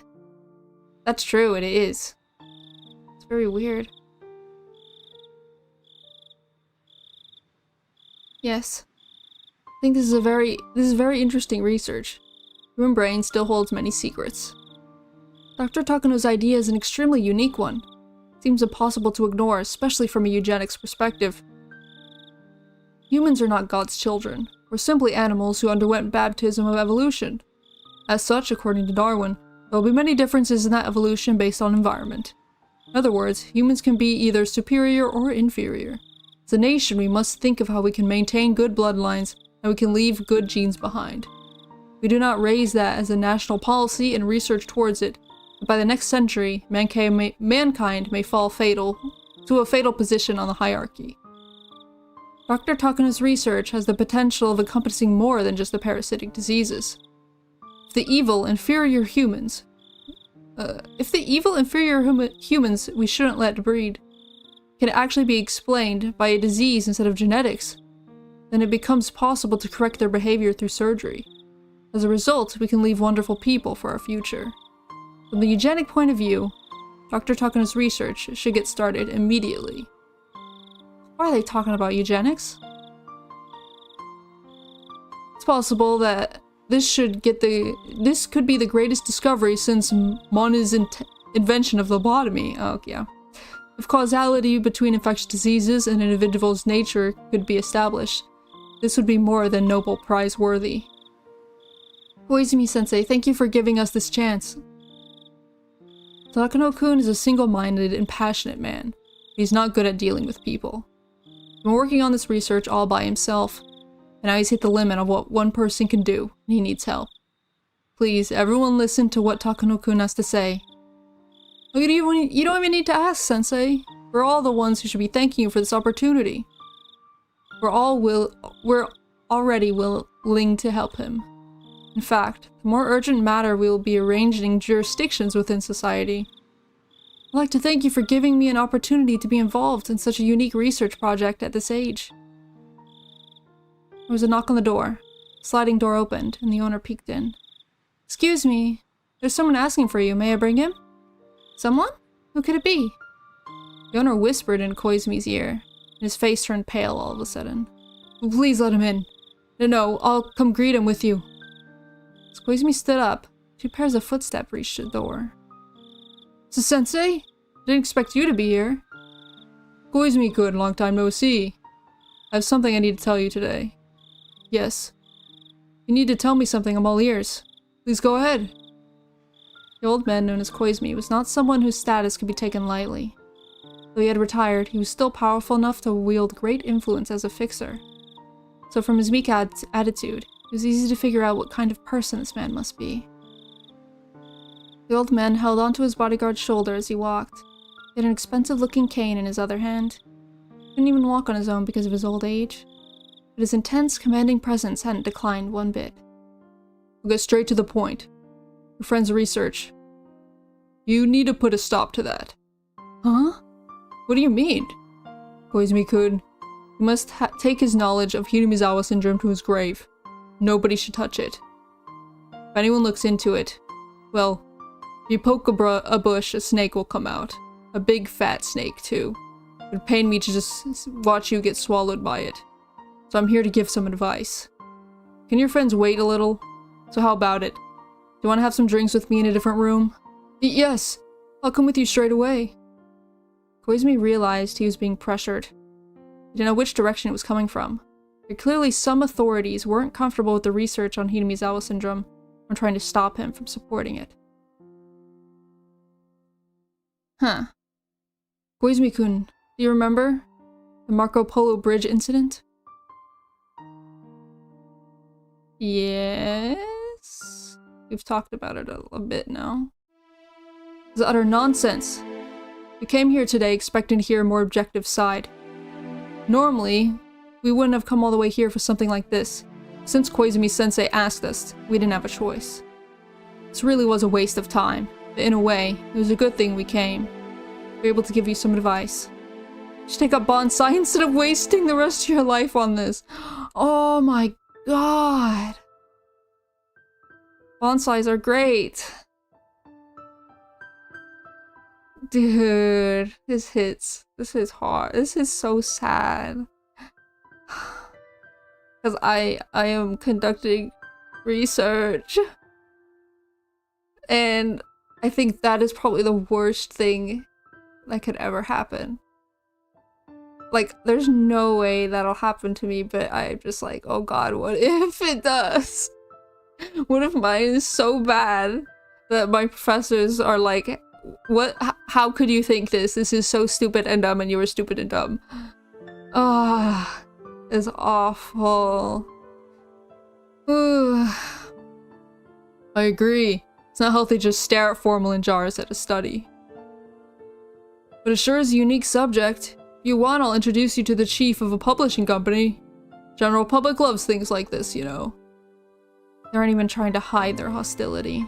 They're laughing at my grandfather, denouncing him, saying things to denigrate not only his research, but his personality as well. They're simply trying to provoke him. Any response would be just be giving them what they want. Even in this moment, grandfather tried to remain a noble researcher and a proud human being. He was no longer trembling.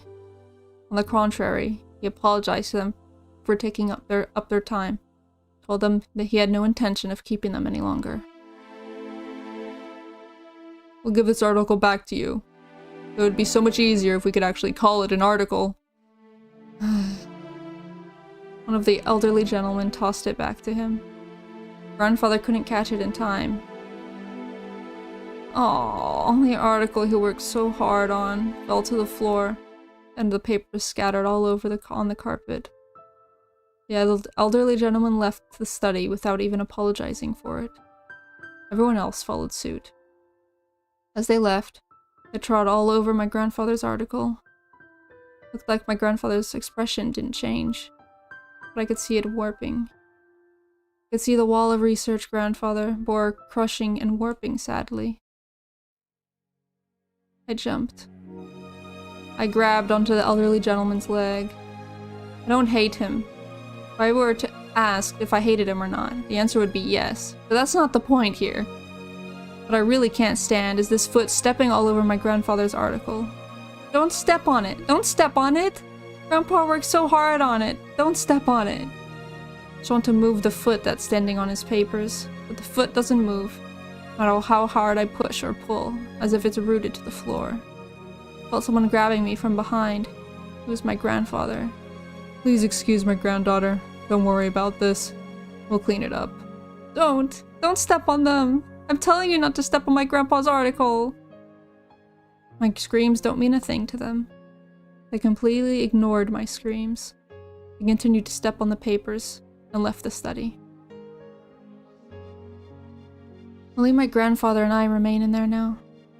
My grandfather is still grabbing the back of my collar. I don't have any words left to say, only cries. My grandfather is determined not to show any emotion. He doesn't even open his mouth, so I have to cry for him. Just then, my grandfather slapped me in the face. That startled me. I'm crying for him, so why did he slap me? Then I understand. Grandfather is the one who wants to cry, but he's enduring, so I shouldn't cry either. I wipe my eyes and my runny nose, and I silently turn my eyes to the papers on the carpet, just like my grandfather. Sorry, Mio. I don't understand why he's apologizing. Thought he was going to complain about the rudeness. If I'd worked harder, this wouldn't have happened. Till today, you helped me so much, and it was all for nothing. Sorry about that. How courageous he is. Even after that disaster, he's still concerned about me. Shook my head and put my hands on the floor. Tried to gather up the papers, but then they began to fall. My tears are overflowing again, blurring the ink on the papers. These are all handwritten by grandfather. He was so happy that finally there was someone who understood his research. He was so happy. Spent all night writing these, but they stepped on them. Might as well have stepped on my grandfather's very soul. I didn't work hard enough. If I had done more, this wouldn't have happened. Sorry. I'm so sorry. I'll work even harder. I won't give up because of something like this. I don't know if he's saying that to me or to himself. Don't worry, God is watching. I have to believe that I'll gain recognition. That day will come. That's why I have to keep working harder. Grandfather says that all the time. But I know the truth. God only plays with people's fate. He doesn't save anyone out of goodwill. That's why he let this happen to my grandfather. Even though he's worked so hard and so humbly until today. That's why he let such a horrible thing happen to me when I was still an innocent little girl. Grandfather keeps repeating himself, but I know the truth. God exists. The existence grandfather believes in is real. There's no mercy to be found in God. He delivers unreasonable fates and makes us all call it a challenge. Can't tell my grandfather that, of course. I ask God once more, like I did on the day of the thunderstorm. Why? Why can't you give my grandfather's effort and hard work the recognition it deserves? Grandfather told me that he'll gather up the papers, so I should put away the teacups. I nodded silently and put the teacups that hadn't been touched onto the serving cart. As I pushed it out of the study, Grandfather told me to close the door after I leave. I always close the door when I leave. He doesn't need to remind me. That's what he wants. So without saying anything, I closed the door. Then, as I walked away from the study, I heard my grandfather sobbing. Tears filled my eyes once more. Sadness and disappointment. I almost feel angry with myself for not being able to do anything for him. Then I felt a cool breeze on my wet cheeks. The breeze was blowing in from a cracked open window. The curtain was flapping gently in that breeze. I heard the cry of the Higurashi. As I listened to them, I calmed down gradually. If I can ease grandfather's pain by crying, I'll cry in his place. But that won't help. On the contrary, he started to cry because I did. I'm being useless here. I remember that day. Remember the reason why I'm alive right now. If he hadn't come and saved me, I would have spent the last of my life lying in the corner of a bathroom as a human-shaped piece of meat. Grandfather saved me. He gave me back my rights. The right to walk, the right to stand up, the right to wear clothes, the right to eat, the right to speak, and the right to think. In other words, the right to live as a human being. Grandfather took action right after he got the phone call from me. He found my house found out which orphanage I was sent to. After struggling through the sloppily filed reports of the public office, then he saved me. Of course, he was working on his research then.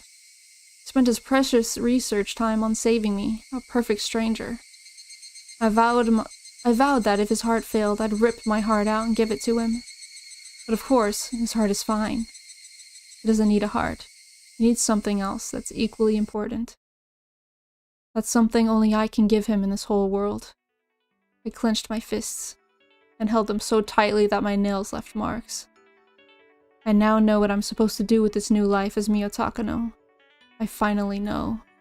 I know the reason why the new me was born. I know the purpose of Mio Takano. To fulfill a wish and weave a desired future. The strength of a string is how strong your will is.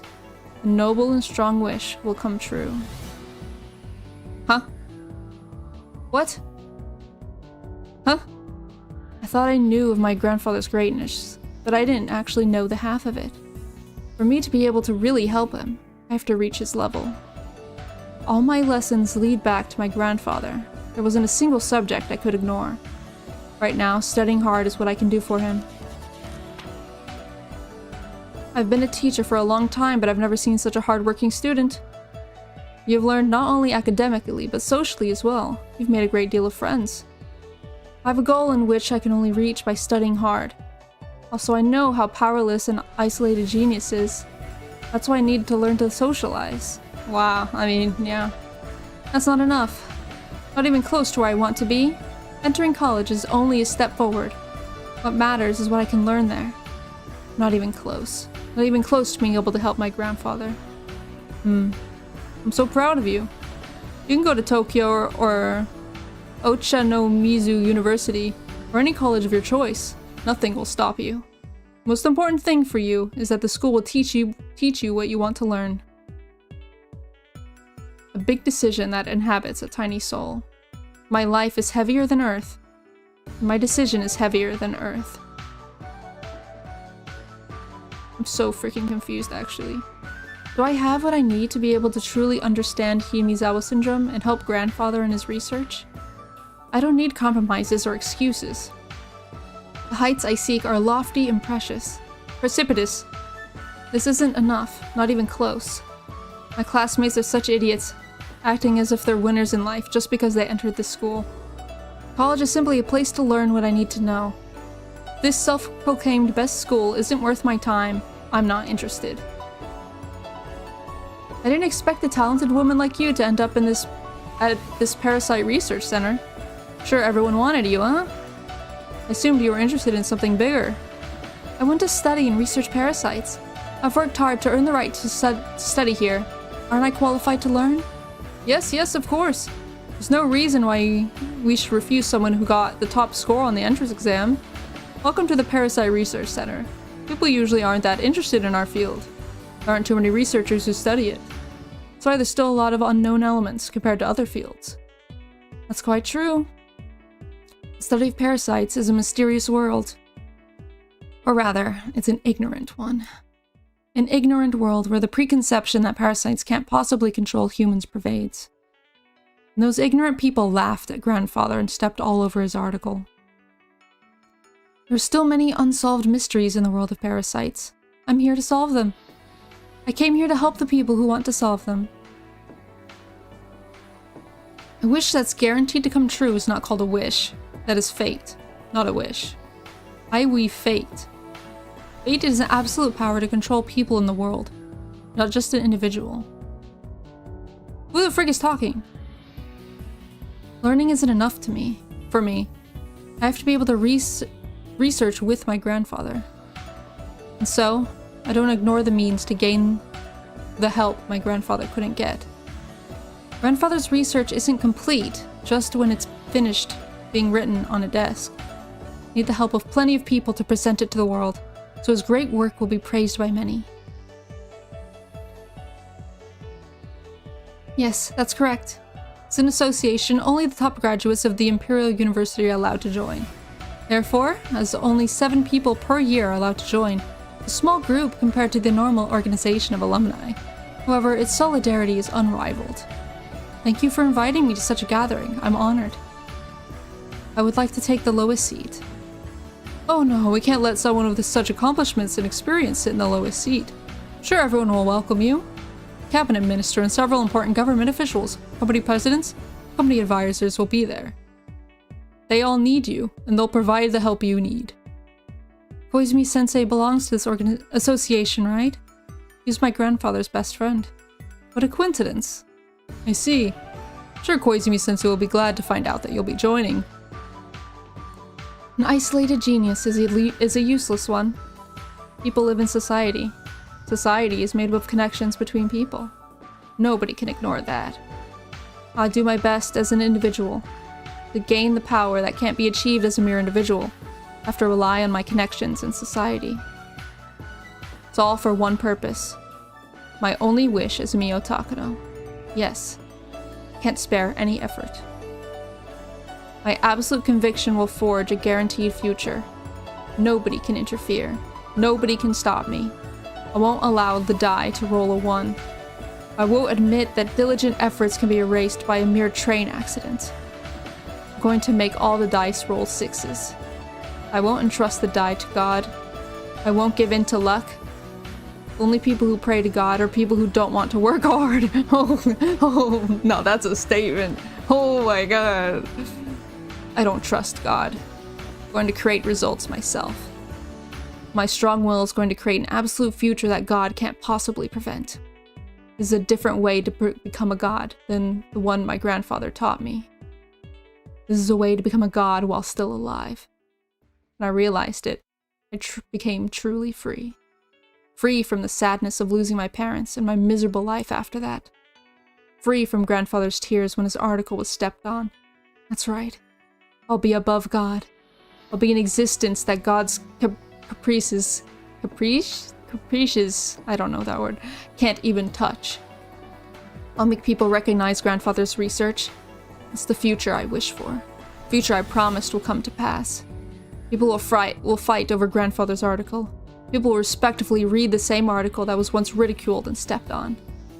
Even if grandfather dies before that day comes. I won't cry over something like that. Because he already taught me. Even after being buried, one can be resurrected. Going to complete his great work, and the whole world will praise him. Grandfather will resurrect and become a god. He will be eternal. That's an everlasting bond. A bond not even a train accident can break. A bond not even a die that rolls a 1 can disturb. Since the day of the train accident, my die has kept rolling 1s over and over. But I didn't give up. I kept working hard until today. I'll rise above the die. I'll decide what to roll on it. I'll decide my own fate. I'll do that with my unshakable willpower.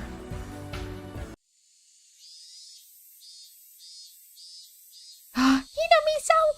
Hello! Hi, Hinamisawa! Where's Keiichi and the gang? Where are they? When does the clinic open? Is there going to be air conditioning? Oh my god, where's Oishi? Heard it'll be opening next month. Hope there'll be a young doctor. I hope there'll be a young doctor there. Hyuk. Heard some old ladies talking amongst themselves when I was going up the stairs to the shrine. The EDA clinic is already completed. It's waiting and ready for opening day. State-of-the-art equipment has been delivered, and the research is waiting to begin as well. EDA 2 is standing by in top form. It's almost as passionate as I am about Hinamizawa syndrome. The Mountain Dogs, the counterintelligence unit to support and protect our research, are already stationed at a dummy company somewhere near Okinomiya. They're getting in touch with various public institutions. Everything is going well. One thing to worry about would be the rumors about the Hinamizawa Dam construction plans. The rumor that the Ministry of Construction is pushing through a dam project that will submerge all of Hinamizawa, but they're under pressure from several groups. None of my contacts have much influence in the Ministry of Construction, so things aren't going well. Even if applying pressure doesn't work, there are other measures, so either way, it'll come to a deadlock.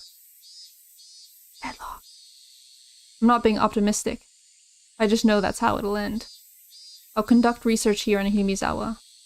Going to accomplish that with my absolute will. That's why, even if God rolls a 1 on a die, and says that he's going to submerge Hinamizawa, I will not be afraid. I won't entrust my die to God. I'm the one who's going to pick up the die, and I'm going to roll a 6. I didn't come to the shrine to declare war on the god of this place. I came because I know you can get a great view from up here. I walked by the shrine and head to the spot I found last time I visited. Where's Rika? Where's Rika? It's the perfect spot for overlooking the entire village. Strong wind reminds me I'm the only one at the starting line. From there will be a headwind before I reach my goal. I looked over the village without faltering in the wind. Grandfather approached the syndrome from a medical point of view, but he also approached it from a folkloric one as well.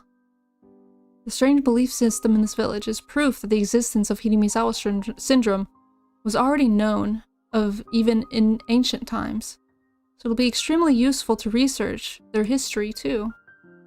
My grandfather hadn't been doing research for hundreds of years, of course, but this place has been there for hundreds of years. They've been living with Hinamizawa syndrome for that long. Therefore, the beliefs created in this place and the legend itself can be considered the foremost researchers. It's simply stupid to just call them old folktales or nonsense. I've been researching them slowly. They're indeed very interesting. No wonder Grandfather was intrigued by them. Hinamizawa syndrome has many fascinating sides to it. It's just like a kaleidoscope, showing infinite light with ever a slight change in angle. So much fun to trace Grandfather's research. Finding the same results as my grandfather reminds me that I am indeed following in his footsteps, which makes me very happy. The shrine is dedicated to Yashiro-sama, the guardian deity of the village. But this god the villagers worship, is simply a delusion that was created by the parasites. As far as she knows. When I solve their secret and announce it to the world, the god of this place will be no more. It's the moment I will take the revenge on the one who put me through misery and tested my fate. That's it, isn't it? This isn't just about making my grandfather's dreams come true. It was about getting revenge for my miserable life. I went back to the front of the shrine. There's an offertory box there, and I'm tempted to throw in some coins. But you normally offer coins to ask for mercy. I don't entrust my fate to God, so I don't need to give an offering. I'm going to unmask him. Until then, Yashiro-sama is a god. Okay, in that case, I'll show respect for now. Hee hee hee. As a declaration of war, I pulled out a 10-yen coin from my wallet. 10-yen coin I found in the telephone booth that changed my life.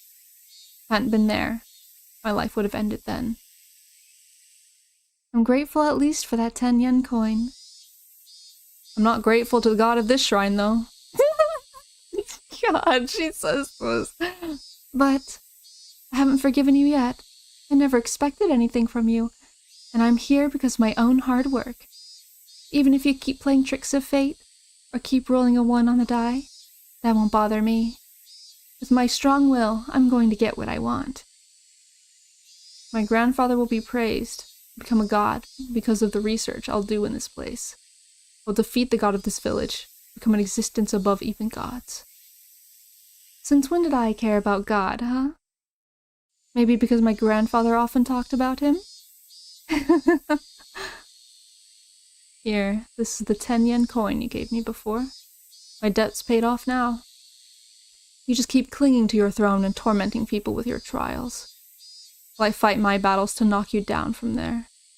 And so, I took the 10-yen coin I once borrowed from the god into the offertory box. Eh?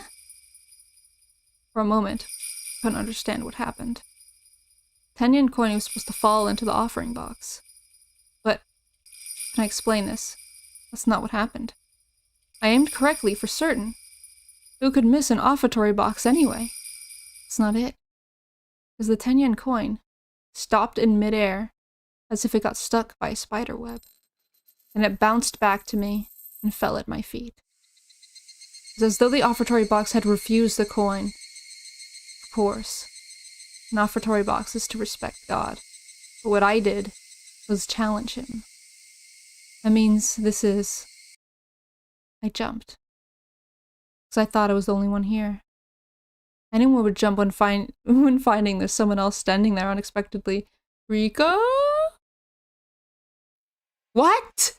That's not Rika! Who the freak? What the freak is she doing here? She's not real! You're not real! What the frick? How long has she been standing there? Like she came out from the shrine. Mysterious girl standing on the other side of the offering box. She's wearing a shrine maiden uniform, so she must be one of the caretakers here. That's what I thought, too. But there's something else about her. She's not just one of the shrine caretakers. She is the shrine itself. Because the girl's staring into my eyes. No, she's glaring. I smiled back fearlessly. I think she heard my words of challenge to God. She's wearing that expression on her face because of that. The words came out naturally. You are the god of this place, aren't you? The girl didn't nod, but I took that as a yes. What a contradictory feeling. I'm rejecting the god of this land and denying its very existence. Yet I don't doubt this girl is that god. The girl opened her mouth to speak. Strong will reinforces fate. That's right. That's what I say to myself often. I never said that to anyone, or quoted it from anything. So, under normal circumstances, I should be surprised to hear this girl say that. But this girl isn't human, so I'm not surprised. I replied to her. God throws the die of fate and has fun with people, depending on what he gets. But people have willpower. The stronger the willpower, the less chance of being bound by the results of that die. You see? People can gain power that's strong enough to fight fate, by working to their limits. Yes, I understand that very well. An unshakable conviction defeats the die of fate. That's right. That is mankind's revenge against gods who toy with them by dice roll. The hymn of those who would sloth God's interference and forge their own destiny. Know, my divinity, that I earned this day through effort, after enduring all misfortune. Spiteful laughter flowed out of my mouth. The girl's face displayed a strong will of her own. Her expression didn't even change a bit. I understand very well. No matter how many times you repeat, our fate doesn't change. That was all because of your strong willpower. What? Huh. That's right. A strong will reinforces fate. That fate, so empowered, isn't bothered by the result of a die. That means it's an absolute future. You, a human, found that truth before us gods, who have been living for hundreds of years. I admit it. Your existence is close to that of a god. I'm honored. The girl glared at me with her eyes half shut. No, it's more like she was proclaiming something to me, while displaying her own strong willpower. I won't be defeated this time. We always thought we couldn't win against you. That was why I surrendered. I abandoned hope and crawled around in the wheel of life. But then I learned. The power of belief can cause a miracle that forges your destiny. What? Are you saying you'll cause a miracle, using your strong will that will defeat the destiny woven by mine? What? Okay. Okay. I've been thinking on it while reading this, right? So, Mio Takano's strong willpower is to defeat the god of Hidemizawa by announcing it's a parasite and completely devoiding everybody of all faith, right? That is Mio's goal. And that's a complete, like, war on Oyashiro-sama, Hanyu. Right? So, is Hanyu repeating every single time so that Takano has a chance to not succeed? So it's Takano's strong willpower versus Hanyu's strong willpower of repeating. But why? But if that's true, then why doesn't Hanyu just tell Rika hey, it's all Takano. You should stop her, and then we will start repeating. Because from Hani's perspective, it never was about Rika or them or anything. It was about this freaking battle of wits between these two. Right? I don't know. Just what I've been thinking. Just what I've been thinking.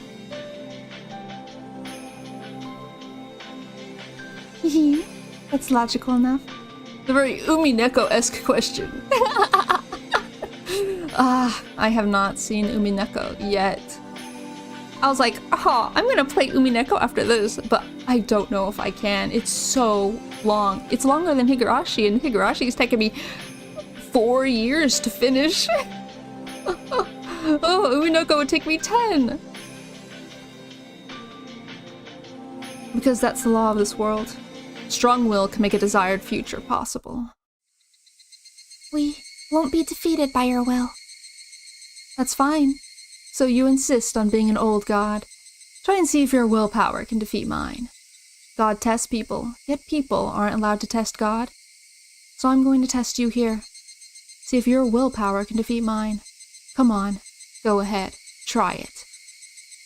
It's clearly a declaration of war from me to God. This is the beginning of my revenge towards God. Put me through so much misery. And this girl, this god, is accepting my challenge directly. I'm not as powerful as you are. I can't do as many things as you can. Even if my power is as strong as yours, you're still more powerful than I am. That's right. I've gained an overwhelming power. You have absolutely no idea what I've had to go through to gain it. Hold on. I should remember to log out of Steam so you don't get stupid pop-ups. Can't even touch me. I know. I know how powerful you are. Compared to yours, the power my friends and I command is insignificant. But I can choose to not give up. I won't give up until the day your die rolls 1 and my die rolls 6. I'll prove the strength of my willpower by not surrendering to you for eternity. Stacking up stones on the riverbed will allow us to cross the river and appear before you as an equal. And that's when this long battle of fate will come to an end. Fine, come on then. We'll see who has the stronger will. Whoever has the stronger conviction will create the future. The future desired by the stronger conviction will come to pass. I will hold my ground. In my future, my grandfather's great work is praised, and he becomes a god. And I take revenge on God for testing me and making me go through such misery. Stupid little god, I'll show you. I'll drag you down from your pedestal. Chapter 8. Matsuribayashi. Huh? That's not end. That's not the freaking end. No, it's not. No, it's not. You're joking. There's more, right? Right?